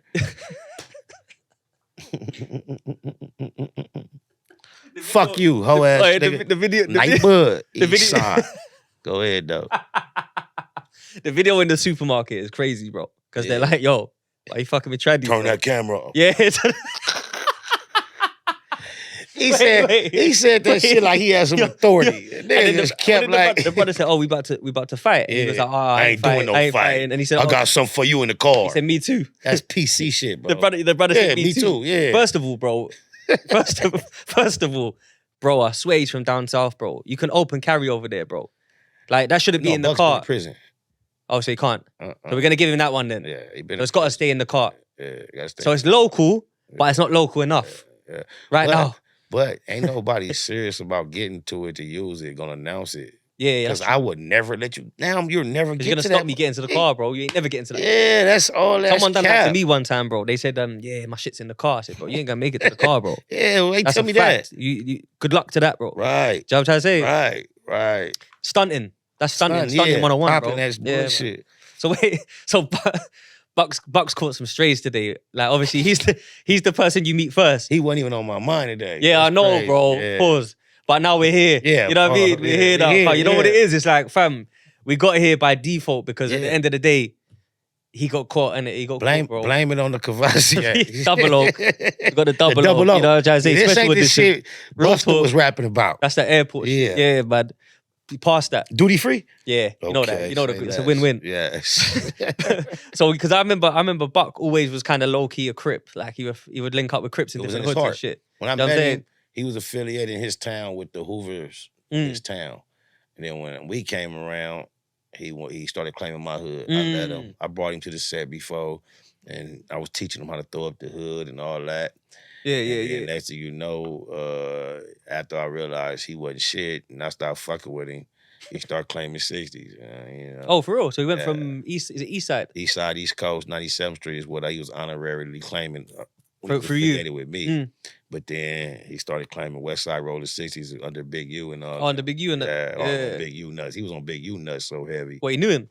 Did he know him? He met him and met him a couple times. Yeah, he knows him because he's in the industry. Yeah. You know,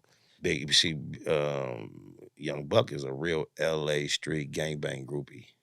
Right. West Coast groupie. Yeah. He wish he was from the West Coast. Yeah. I remember throw one up day, so bad kind of thing. Crip, I remember one day I was riding with Buck in Nashville. And Sebo, shout out Sebo, the bald head nut, called my phone. And that nigga Young Buck, like overhearing my conversation, I hang up. He was like, hey, that was Sebo? The bald head nut Sebo? Oh, he knew everything already. What? Yeah. I don't even tell you what happened. Boy, he jumped on Sebo nuts so hard. Yeah, Buck, he know how to ride nuts, cuz like a professional nut rider. Dead homies. Cuz gonna ride some nuts. Nah, it's bad. Cause Buck's a good rapper.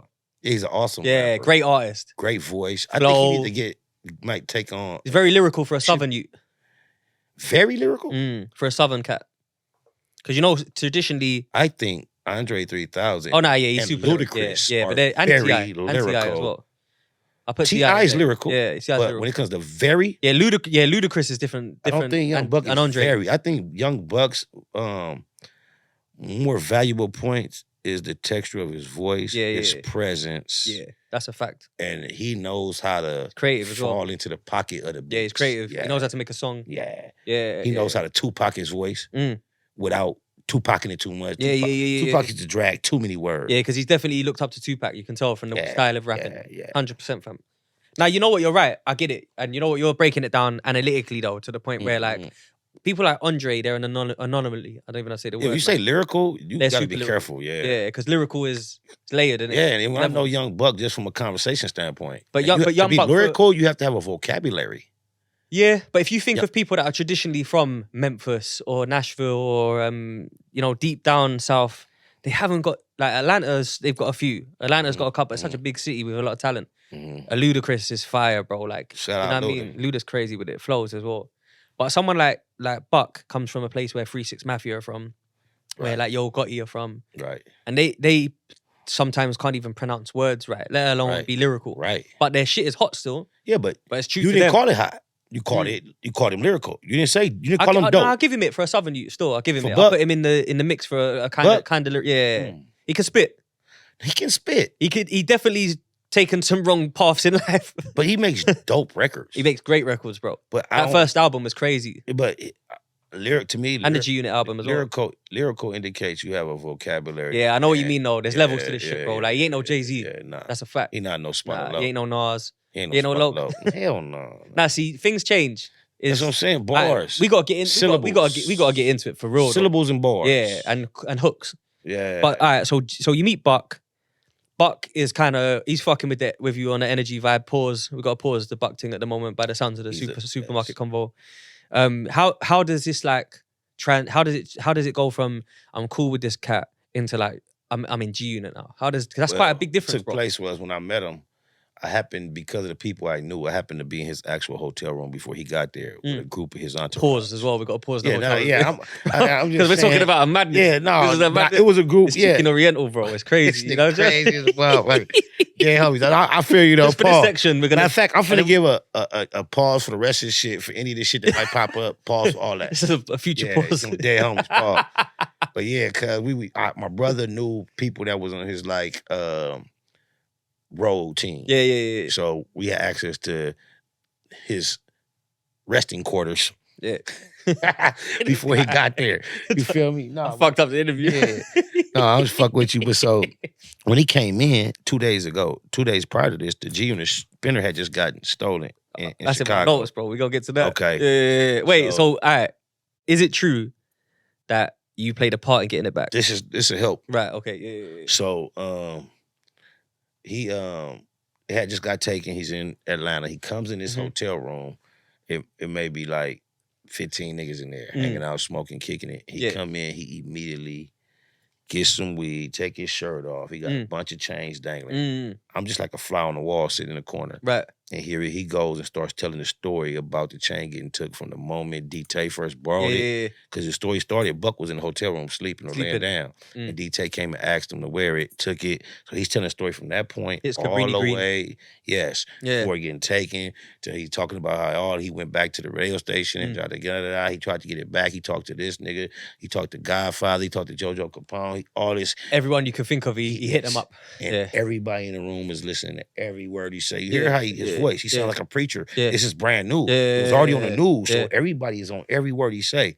In the middle of that, I just started saying, I'm the most heated. I swear the West Coast need it. Blue cleated, undefeated, guaranteed three-peated. They can't beat it, get mistreated, dismissed and deleted. Shouldn't have competed, spotted low, so crisp and conceited. I'm weeded. 100 yards of grass and every pass completed. Both the Remy and the neighborhood in me is deep-seated. Filthy flesh, so I feed it. Know the word, but don't read it. Tried to sit behind the pulpit, but couldn't stay seated. Rap sheeted, cause I cheated. Many bangers got breeded. Hope to make it to them gays, don't even care how I'm greeted. In the pack, I'ma lead it. Never be impeded. Killing quota, I'ma meet it. Born at 97th Street, it throw a bash, I'ma sweet it. Let these hoes dirty deed it. They deep fleeted. Skeet it in their face and watch them eat it. Repeat it until they run down. That's the way we created, exceeded. Went from buckwheated to fucking succeeded. Separate the average from the great. Let me have my own slate. I got a strong trait to conquer. I withstood a long way. I ain't got no friends, although I associate with a few close-knit niggas as we negotiate the appropriate price for the freight on the crate. Calculate, hibernate till I get my groceries straight. Yeah, baby got back, but it ain't no debate. I'd rather live celebrate before I go broke. No joke, these hoes can't wait till they blood flow late. Hate to see me bounce and scrape the concrete on 4 gates with no mate. Salivate when my Daytons rotate. Pussies pop and get wet. Nipples tight and pulsate. My parole date pronounce my pursuit to control fate. I move 16 for 8 to compensate when I'm late. I demonstrate the genius. I'm a gangbang genius, prone to be the genius if I stay at this rate. Them used to be the 2 verses I used to start that's like off 64 with. bars, bro. It's some bars, yeah. That's some shit. On God, bow, bow, bow. Come on, you don't know. After that, I used to have like, Well, you spat that in the middle of him just telling that story. drowned him out. Oh, that's cold. But I kept Now going. you're a bad boy for that. I kept going though. Yeah. At that point in my life, I had, after that, it And was, you just sitting in the chair in the corner with a spliff and that. and eventually he like, What the fuck is he talking about? he like, oh man, how you move a nigga with words like that? Yeah. He was like, we all know the same words. Swear to God, I can't make this up. He like, this is my story, my journey. We all know the same words. How you move a nigga with words like they like, man. Poet. He like, niggas be on me with that Tupac shit. He be like, man, fuck that, you got it, homie. Yeah. He was like, man, if you ain't got no situation, he said, I can't believe it. He say, I can't believe it. damn, homie. He was like, if my people can't make your situation shake, you gonna get you a situation. Yeah. So that was the So wait, you dropped that straight in he's telling the story of what happened to the chain and you're like, oh, let me just... I'm talking about, that's why I painted the picture. Yeah. It's all eyes on him. Yeah. He's telling a serious story about getting robbed. Yeah. And I just drowned him out like that. Boom. I didn't say, hey, homie, Q, listen to me bust. I Fuck just that. separate loud. Yeah. You took it. You didn't ask for it. You took it. It's an important message as well. Take it. Then guess what Yeah, happened? bro. So after that, then I got to get on the phone politicking about the change. So what happened was, he was talking about the story being in Chicago. He was talking about going to this venue, and he said he saw a lot of made men change. And then he said when he talked to Jojo Capone, he said when he saw Jojo Capone, he was like, "Oh, I saw you on the Game with DVD. DVD with Game." They already freestyled. So that's all I need to hear. Game, I know Game, and then made men change. Who's made men? Not It was Benzino. I was gonna say it's Benzino's clique from Boston. My homie J.O. had did a project with them at one point. That Blued Up, Trued Up, that was made men. Oh, so they were cripping as well? Yeah. Well, we know Def Jam in general. J.O. Felony, Dub C, what's the nigga now? From Harlem, Davey. Oh, Davies, my boy, Yeah, that's my cousin. North Side Long Beach. Yeah, they fuck with the loc. They fuck with the Crips, they do. So they even made Snoop the fucking president at one point. Even Fabulous is low key. Yeah, he don't put it out there, but we know. We know Jeezy. Jeezy, that's another one. Yeah, come on, bro, I know this shit. But what's the dude from Vince Staples? Vince Crip too. Yeah, Def Jam fuck with Crips. Yeah. But who's cripping in Def Jam, bro? Fuck it, though. Somebody over there. Yeah, bro. Now you say that, I never saw that before. Yeah, because even Jeezy and that people. Jeezy, forget. that was the one I always forget. People forget that though. He's never since he's been. I don't think I've seen him fly a flag ever since. You know what happened? Early days. You know what I mean? When his the first album came out, we had the bootleg version. Yeah, he had about 5 or 6 Crip references on it. Oh, and then when he turned it into Def Jam, they made him change it. Yeah, like, you locked out. He had one line that said Blue Rag, and then the album came out, it said Black Rag. BMF were fucking with the Crips, bro. That's what it was. Deep. Yeah, deep. Heavy. My homie, Blue Da Vinci, was a member of that, but he was definitely a member, It wasn't him personally that brought the Crips around. He was one of them, though. Yeah, and that's why he was around. From out here. He's from my hood. Yeah. Oh, he's from your hood, Yeah, from East Coast, yeah. What they say about it? They say he's snitching now. Is that true? I've heard that. Yeah, is that facts or is it rumors? Well, I can't necessarily confirm that it's facts. But just judging from peeping everything, from my perspective, some shit seemed tricky. Yeah. Yeah, he keeps questionable company at times anyway, so I'll be wondering about, Nah, it gets like that. East side. That's the mad part about it, bro. It's like he done too much talking, bro.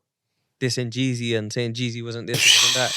And then that comes and it don't look good, bro, after. You're best off to this. I remember we used to be at that mansion in Miami. And they had the big SSL board in there, and that nigga used to be playing us his records. And my bro Puto. He used to be talking bad about Jeezy. He did it publicly as well in interviews, innit? It was too much, bro. Wasn't wise. Yeah. Because Jeezy just kept it like, raw, cool, you lot are getting indicted. I'm just going to be a rapper, bro, and move away from that. It's more smart than anything, bro. No, Jeezy made some very wise decisions early on, and you see it benefited him for the long run. Definitely, fam. Yeah. So the chain, right? You're in the room, spit the verse. Buck wants to fuck with me. Yeah, fuck with the shit. Obviously, like you said, a lot of locs have got a lot of love in Def Jam and that. There's a lot all over the place. So how does Buck go about introducing you? Well, initially on the phone to Shot Money, he was in there having a conversation with Shot Money about the chain and all this. And I heard him trying to explain himself. And then I was looking at him in his face. Yeah. And he was literally telling Shot Money, like, yeah, Shot Money, yeah, Shot, and such and such. And he would get stuck. And I would say, ABC. He'd be like, ABC. And then he'd be talking again. I'd be watching. And I'd be like, 2, 3, 4, 5. He'd be like, 2, 3, 4, 5. Yeah. So you're giving him some info to say. It's clicking. I'm in a rhythm. Yeah. He repeating everything I say. I'm like, okay, I got this nigga. Facts. So when he told the story about going to see about getting the chain back, he saw a lot of made men chains. I just remember J.O. had did some type of work with the made men. So I just want to show Buck. I'm putting my energy out there. So I called J.O. like, I'm like, man, hey, G Unit Spinner got took. My brother was with him. When he got took, I feel like he got took from me. I'm like, the people who got some control over it, they affiliated with made men, nigga. I'm like, ain't them your people? He like, well, not ready. SBI, like, well, I'm like, well, look, see what you can do. Just trying to make the impression. Leverage. Buck that I'm putting, And then I called Gang. Told him the same shit. Yeah. And on speakerphone, Buck got to hear Game say, Game didn't know I'm sitting in Atlanta with Buck. How? How could that Couldn't be? even fathom it. That was the last thing on his mind. Yeah. When I was calling him about the G Unit Spinner, it was fucking him up. Like, why the fuck you? Yeah, why you calling me? Yeah. So he Buck heard him say like, man, Spider, nigga, we from Compton, man. Fuck them niggas. Ooh, yeah. Ooh. So and then Savage.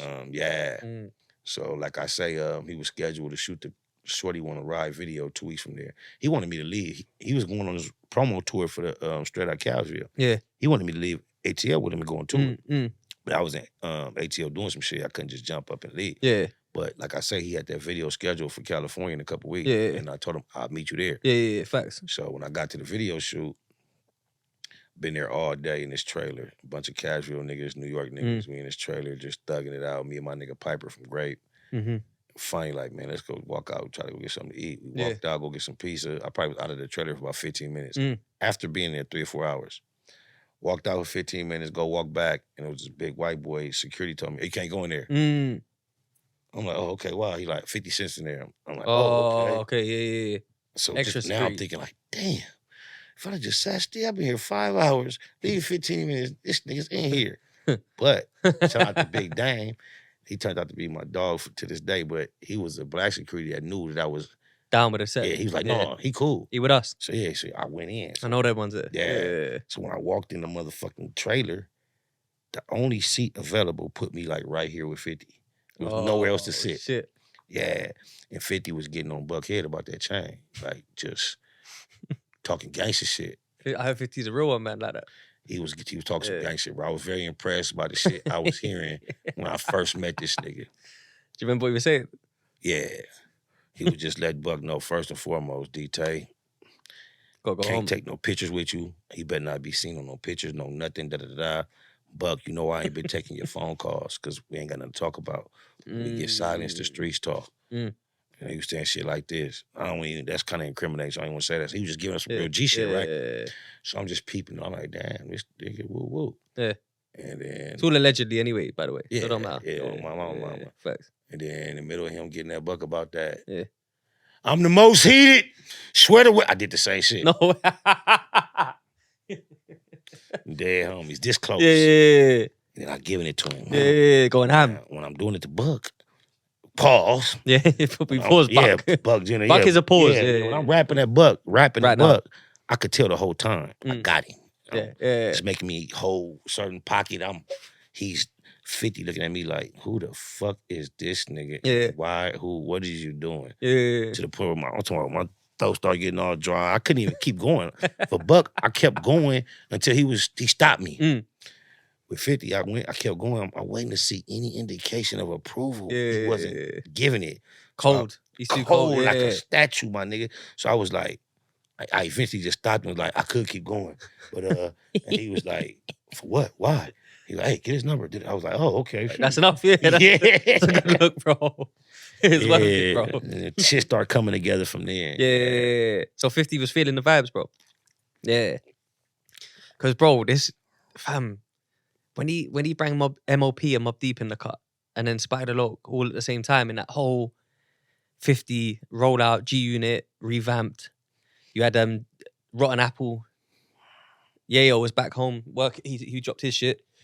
Like, you was right there, bro.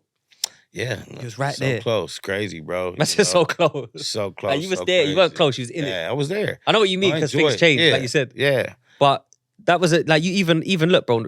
It is what it is. What a record, bro. Eminem produced. Yeah, Eminem production. Shout out to Yayo because featuring Spider Loc. At that point, I had yet to meet Yayo in person. He was the batter up, fresh out. And when he came home from prison, they was ready to send his album to mixing. Yeah.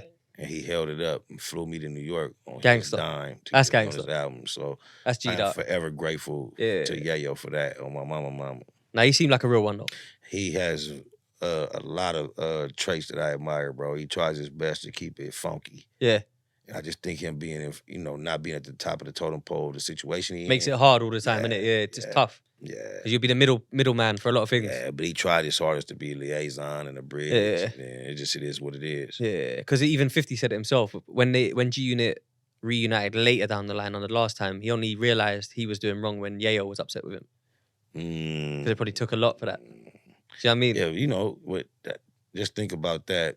Because, coming and being with the boss, the chief, accountability and responsibility is one of the most essential elements. Yeah, facts. But when you have a chief, a boss, CEO, a leader, that when everything goes wrong, nothing is never his fault. Yeah. No accountability. You kind of know what you're dealing with. Yeah, shit rolls down the hill. That's what they say. Now, shit goes downwards. You have a whole empire that you're describing, how awesome it was to you. Yeah. And then it went the way it went. Yeah. And according to him, it's all artist's fault. Yeah. Everything is the artist's fault. That's crazy. It's kind of weird, isn't it? Because the whole collective of artists. Yeah, it's not even one or two. It's one or two. Yeah. It's a lot. Yeah. Because I think even at one point, like there was, like I think you said it on an interview, bro. He kind of felt like he was even ignoring that it happened when he was asked it by certain people and whatnot. He actually said he wish it had and he want to forget it or something. He said he That's right. Yeah, he said he wish he could forget it. Why do you think he felt like that though? What do you think it is though? Is there anything in particular that you remember, bro?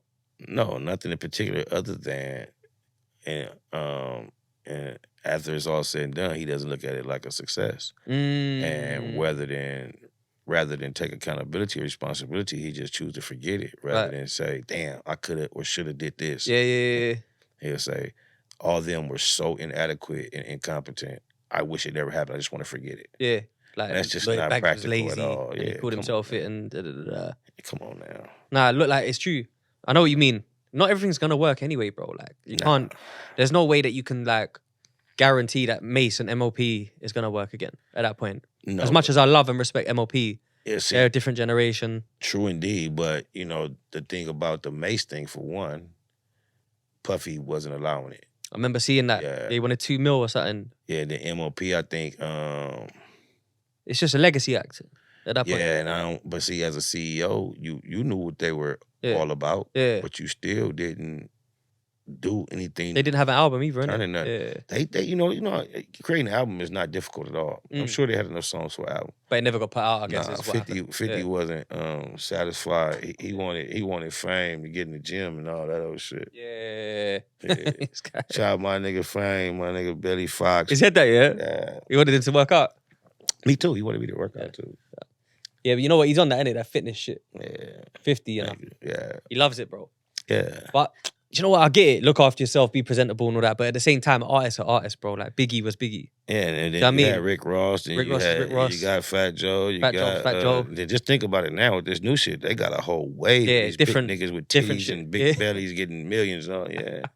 It's a whole different ball game. Yeah, it's a whole different ball game. But you know what it is? I think at the time, if you so you see how you called the game for the G Unit chain and he spoke illly and whatnot and it got heard.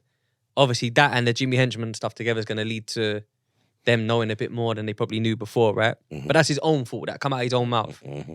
He shouldn't have done that, innit? Correct. You're not supposed to move like that. Right. Keep that to yourself. Right. You never know who's listening. You never know who's talking. Right. Cool, the wall's got ears. Right. But when it comes to, like, you calling the game at that point, I'd never knew that you got on with the game on that level to be able to, like, hit him up. Because I feel like you two had tension later on. Yeah, the only reason we had tension eventually was because, just imagine, like we were partners for a while, and then he landed himself amongst the G Unit situation, and you know I never requested or desired necessarily, and he never made any effort to try to include me in anything. Yeah. But just by chance, I ended up through Buck. Yeah. And from day one, he was hating. And didn't like that. Not at all. A lot of people don't like that sort of stuff. I could imagine why, why, but he wasn't liking it. Because if it ain't through him, why are you here? Yeah, I'm West. Wasn't he's trying to hold this down by himself. He wasn't being real receptive of me being around. So, that makes sense. Yeah, and then when he finally went bad on 50, you know, at one point, you were still in the cut. Yeah, I was still in the heavy cut. With the going thick. He used to call me and try to get me to get 50 to take phone calls. Oh, trying that to bad? Apologize. Yeah, 50 would never take the phone calls, entertain the conversations. Yeah, you don't. So then when he started going hard, G Unit and all that, he used to do diss records, dissing G Unit, but giving me props. Yeah, I remember that. But I got G Unit tattooed. We out here G Unit Crip, and we in the same city. You can't be G Unit and I'm here as well. Yeah, so it was a natural to get involved. So that's how the tension was really developed. Yeah. Is that like, remember there was a video on YouTube where it's like Spider Loc ambushes Snoop in the game at a conference when they done the peace conference? No, that was not, I don't believe the tension had really kicked up yet. At that point, what had happened was they was having that conference. Yeah. And my homeboy Solo, from 11-8, called me and was like, cuz, I just leaving this peace conference, cuz, you ain't going? Yeah. I'm like, what peace conference? Like, all the rappers, West Coast rappers, they up at the Universal Sheraton. Ooh. I'm like, yeah. He like, yeah. So I go. So I was signed to G Unit. You're still with Unit, right? Yeah, The Unit, just thinking they're having a West Coast rappers. Without you, you're feeling like, what? I'm supposed to be there, man. Yeah, so I East pop up. Yeah, East Side, dead home. Yeah. I pop up there, make my presence known. Del Dog was there. Rest in peace, Del Dog. And yeah. So why'd you ask me about that? Because the funny part about it, bro, is that like at the time I know that like you in the game probably wasn't seeing eye to eye, I guess, at the time. And it's funny because I always remember the video. I don't know if it was from a DVD or YouTube. I can't remember World Star where I saw it. But I remember you get to the door and it's filming. And the guy's like, nah, don't hit me with that crip shit. I've been crip since I was like 7 or some shit like that. He said, it seemed like in the comments, people were so, they love that. They think that was so tough. His words were ill, but he didn't show any physical presence as well, which is kind of mad because it's almost like, but words are powerful though, so I get it. How powerful were they? You got instill. That's all I was trying to do. That's it. The goal was achieved. That's it. That's 100%. all I was trying to do was get to the other side of the door. But though, if you play devil's advocate, it might have made you think, you know what? He's talking sense. Peace is a peace treaty. I've said I'm cool with people. You might go in a bit calmer. You know what more strikes my curiosity? What made him at the last second? Remember he was opening the door. The door was half open. And then he stopped it like, hey, you fuck with game, right? I told you again today before this. What made him say all that? What he must have thought, like, knew something. So I think he was thinking crip, and then he realized, wait a minute. No, Snoop is on stage. Del Dog is talking. Yeah. Dad, it's a building full of Crips. That can't be it. Yeah. He had to have a personal knowledge of something. So he knew anyway. It's because it's full of Crips in there. Game was like one of the only Damus. Really? Yeah, it's all Crips. Yeah, because he's like, I'm from a small block. Was he the block? Yeah. The announcement made sense for him to say that. That made sense. Yeah. And so what wasn't evident from that shit is that them niggas was up there, him and Snoop. Snoop was on the stage like, yeah, we gotta get this West Coast together. These New York niggas hating on us. They come out here fucking our bitches. Niggas was really on some East Coast, West Coast hate type shit. Dead homie. That's why. That's why I didn't get the invite. Yeah. Because I'm down with the. And that's East Coast heavy. Yeah. That's fucking They was mad, hating on the East Coast in that meeting. Now, it's true, though, because even if if people in the comments are giving... They was so impressed by that old nigga. Shout out to the old black nigga from Long Beach, cuz. I hope you still alive, G, homie. They was so impressed with your presence. Funny, you know? Telling me, hey, Crips is 9 years old. Yeah, he's a 9, yeah. Yeah, shout out to the OG homie from Eastside Long Beach, cuz. I've been cripping for a long time. Some people are good with words, you know. They got the gift of that. You know, like words can impress a lot of people, though. On YouTube, it's easy to impress people. Yeah, but you know what? If I think about it, bro, there's people from even like where I'm from, bro, that like I've never seen them fight, you know. But their words are powerful, their presence is powerful. Oh, they from your section? Yeah, just in life, bro. Even different. I think there's people like that in every hood, bro. There's people that I've never seen fight who are influential and powerful. Yeah. But I seem to have a real first-hand or second-hand knowledge of other people who can confirm and see. Yeah, see if there's some confirmation helps. Yeah, hell yeah. But I think all words power are is not. But all power don't come from your physical. See, that's the thing, because you can get people that are donkeys, like, ooh, they're just Yeah. like, they're built strong, they can fight, they can chuck, they can swing, throw hands and shit, but they can't talk properly. And sometimes the sword is words as well, you know what I mean? You know a guy who looks intimidating, and then he had a cold reputation, but I've never heard about him fighting and beating up nobody. Suge Knight. Ooh.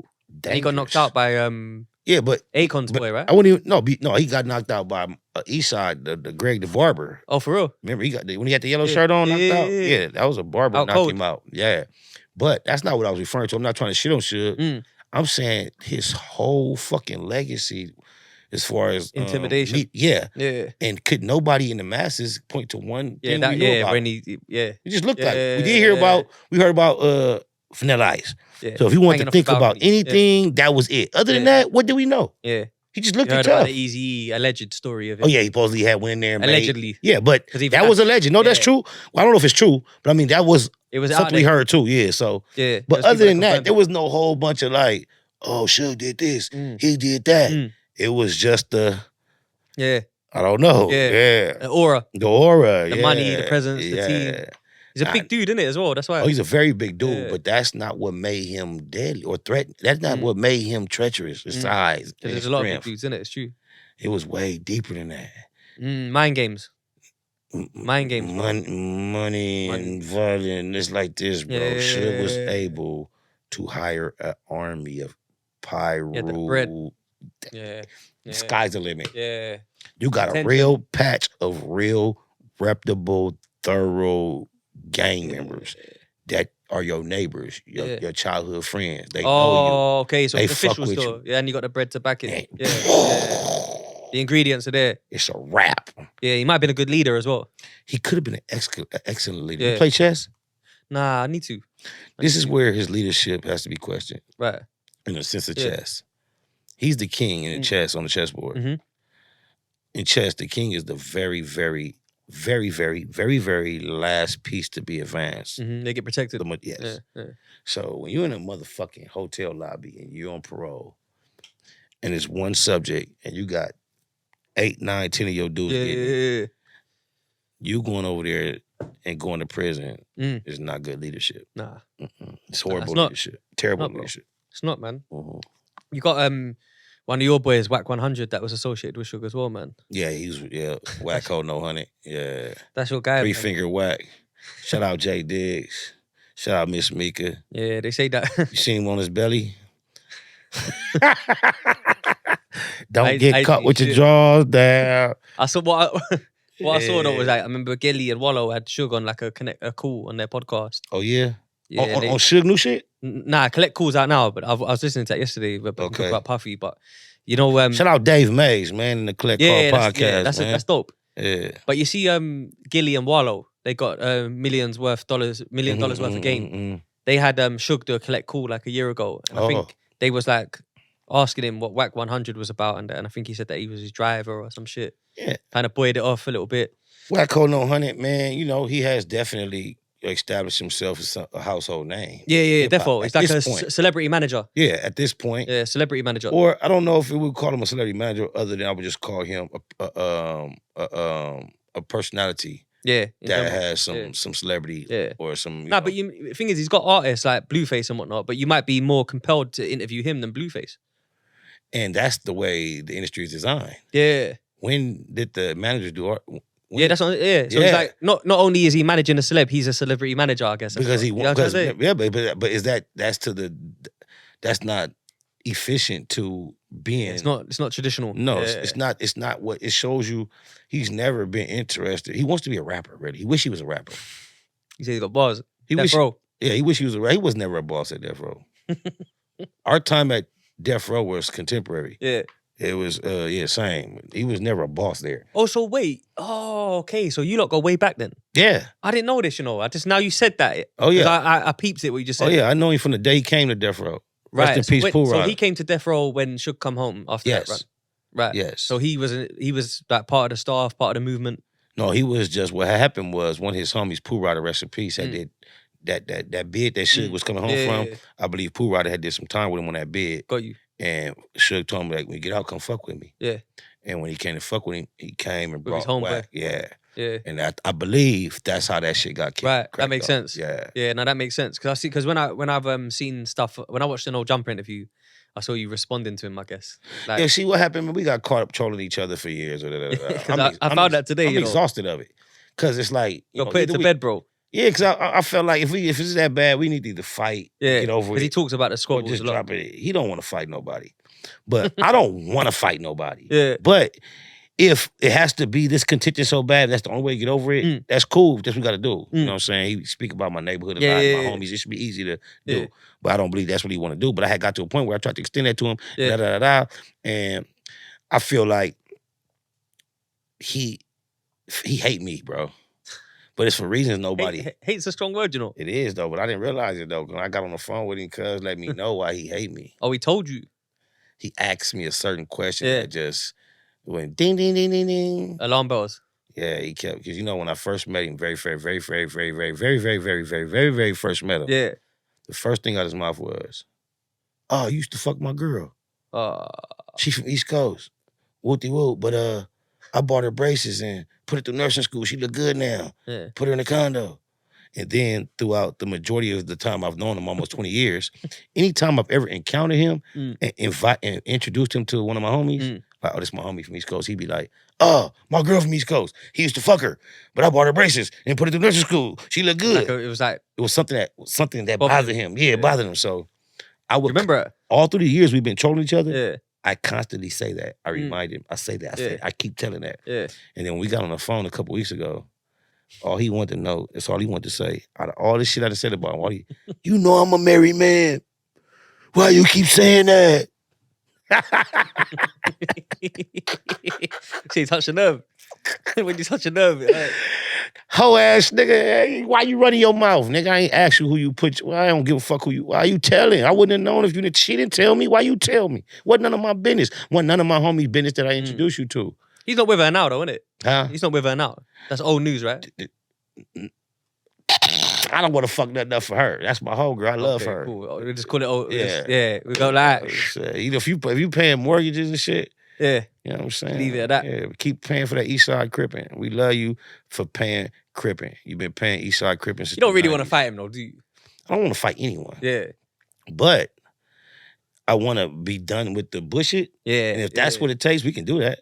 Yeah. Yeah. But Sometimes brothers fight, bro. Sometimes friends fight. Sometimes enemies fight. at this point, we're not brothers or friends. Yeah, but I'm just saying in general, so it's not off the limits. It's politics. You know what I mean? Because Yeah. it's like he keeps so much bullshit up, and then all that. Then that is one way you can get through it. If you have some type of something you want to work through, I ain't got no problem with that. Not something I'm desperate or dying or desiring to do. But if we have to utilize that as a medium to reach some type of amicable understanding, then let's do that. Then. Yeah. But I don't think that's keep going back and forth, talking shit on the internet. Yeah, it's not good, man. It's played out, bro. Yeah, man are too grown for that as well. Yeah, way too grown. And I'm a loke. I just happen to be natives of Compton and Los Angeles. You just know people that know people. Yeah, and these are regions he seems to be very fond of. Yeah, because he's not from here, innit? He's from more out this way. Yeah, I can't even pronounce the name of the furthest, Pacoima. That's it, yeah. San Fernando Valley. Sounds a bit Pacoima, Mexican, like a Spanish. yeah. But you know Los Angeles is Mexican. El Segundo, you know what, you're right. San Pedro. And It's all the Mexican. neighboring- Yeah, it's on the all border this out anyway. here, yeah. It makes sense. El Hambre. It's a whole different ball game out here, for This real. is they shit. Yeah, that's true. Yeah. You know, you're right, still. Now, that's interesting, bro. So, another thing that Los I want to... Alamitos, I'm sorry. La Puente, my bad. They just keep coming now. It's the Kavas. Azrona. Yeah, go ahead. You see, like, there's a new documentary that come out about the G-Unit chain, yeah, on diverse mentality. Oh, is that right? Just come out about a week ago. I follow their page because they do, like, the versus thing where, like, the game versus 50 and they break it down in documentaries, right? Right. So you pop up in it, bro. Is that right? That's why when you bring it up today, I was like, I'm glad he brought this up because I was gonna go there anyway. You see, 50 with this Hollywood shit, TV shit, he has invested in this story with the Flores twins and. Bro, this is what I was just gonna say, That's bro. bullshit, bro. How you know I was going there? You know, I had no idea. Nah, you did. I did not. Energy, you said it earlier. Energy, yeah, I didn't know, bro. But that's a bullshit story. Because I'm thinking, bro, these cartel twins got brought up. So I'm thinking, is it you? Is it them? That's why it's interesting to hear your take. Shout out to the G's in Chicago, the blacks. They are so offended with the fact that he would even insinuate that somebody... That they did it. What? Like they stopped the food. Yes, it's impossible. They cut off the grub getting moved over there. And I remember, I see that. Yeah. And it's a lot of things that are associated with that in that time that can be tricky for people. Is why I don't be more verbal about it. But shout out to PC. I hear that. Shout out to GF. We're gonna offer our version of the situation too. So because you got your own channel on YouTube, innit?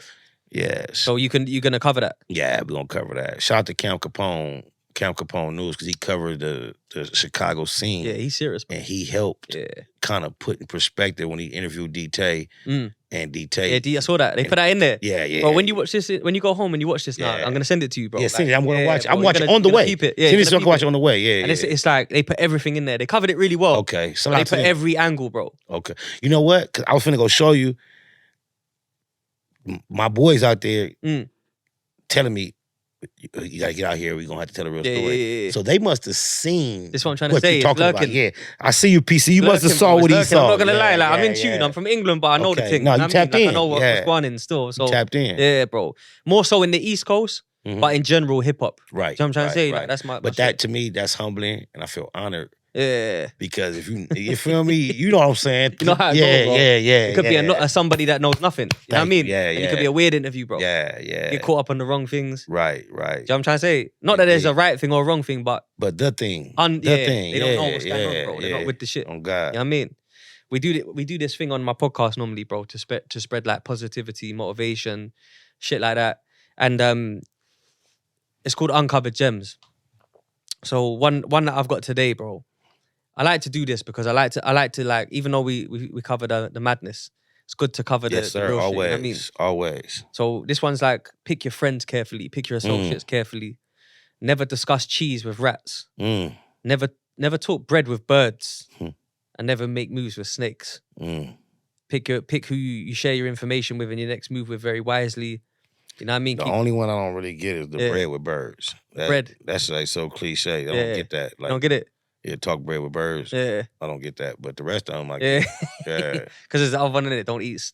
What's it? Snake don't, shit, of don't course. eat. Yeah, don't That's eat steaks for snakes. Yeah, choose your friends wisely, of course. Yeah, I feel like it's important, bro. And one of the reasons why I chose to bring that quote up, is because I got a whole selection. I had a whole different one.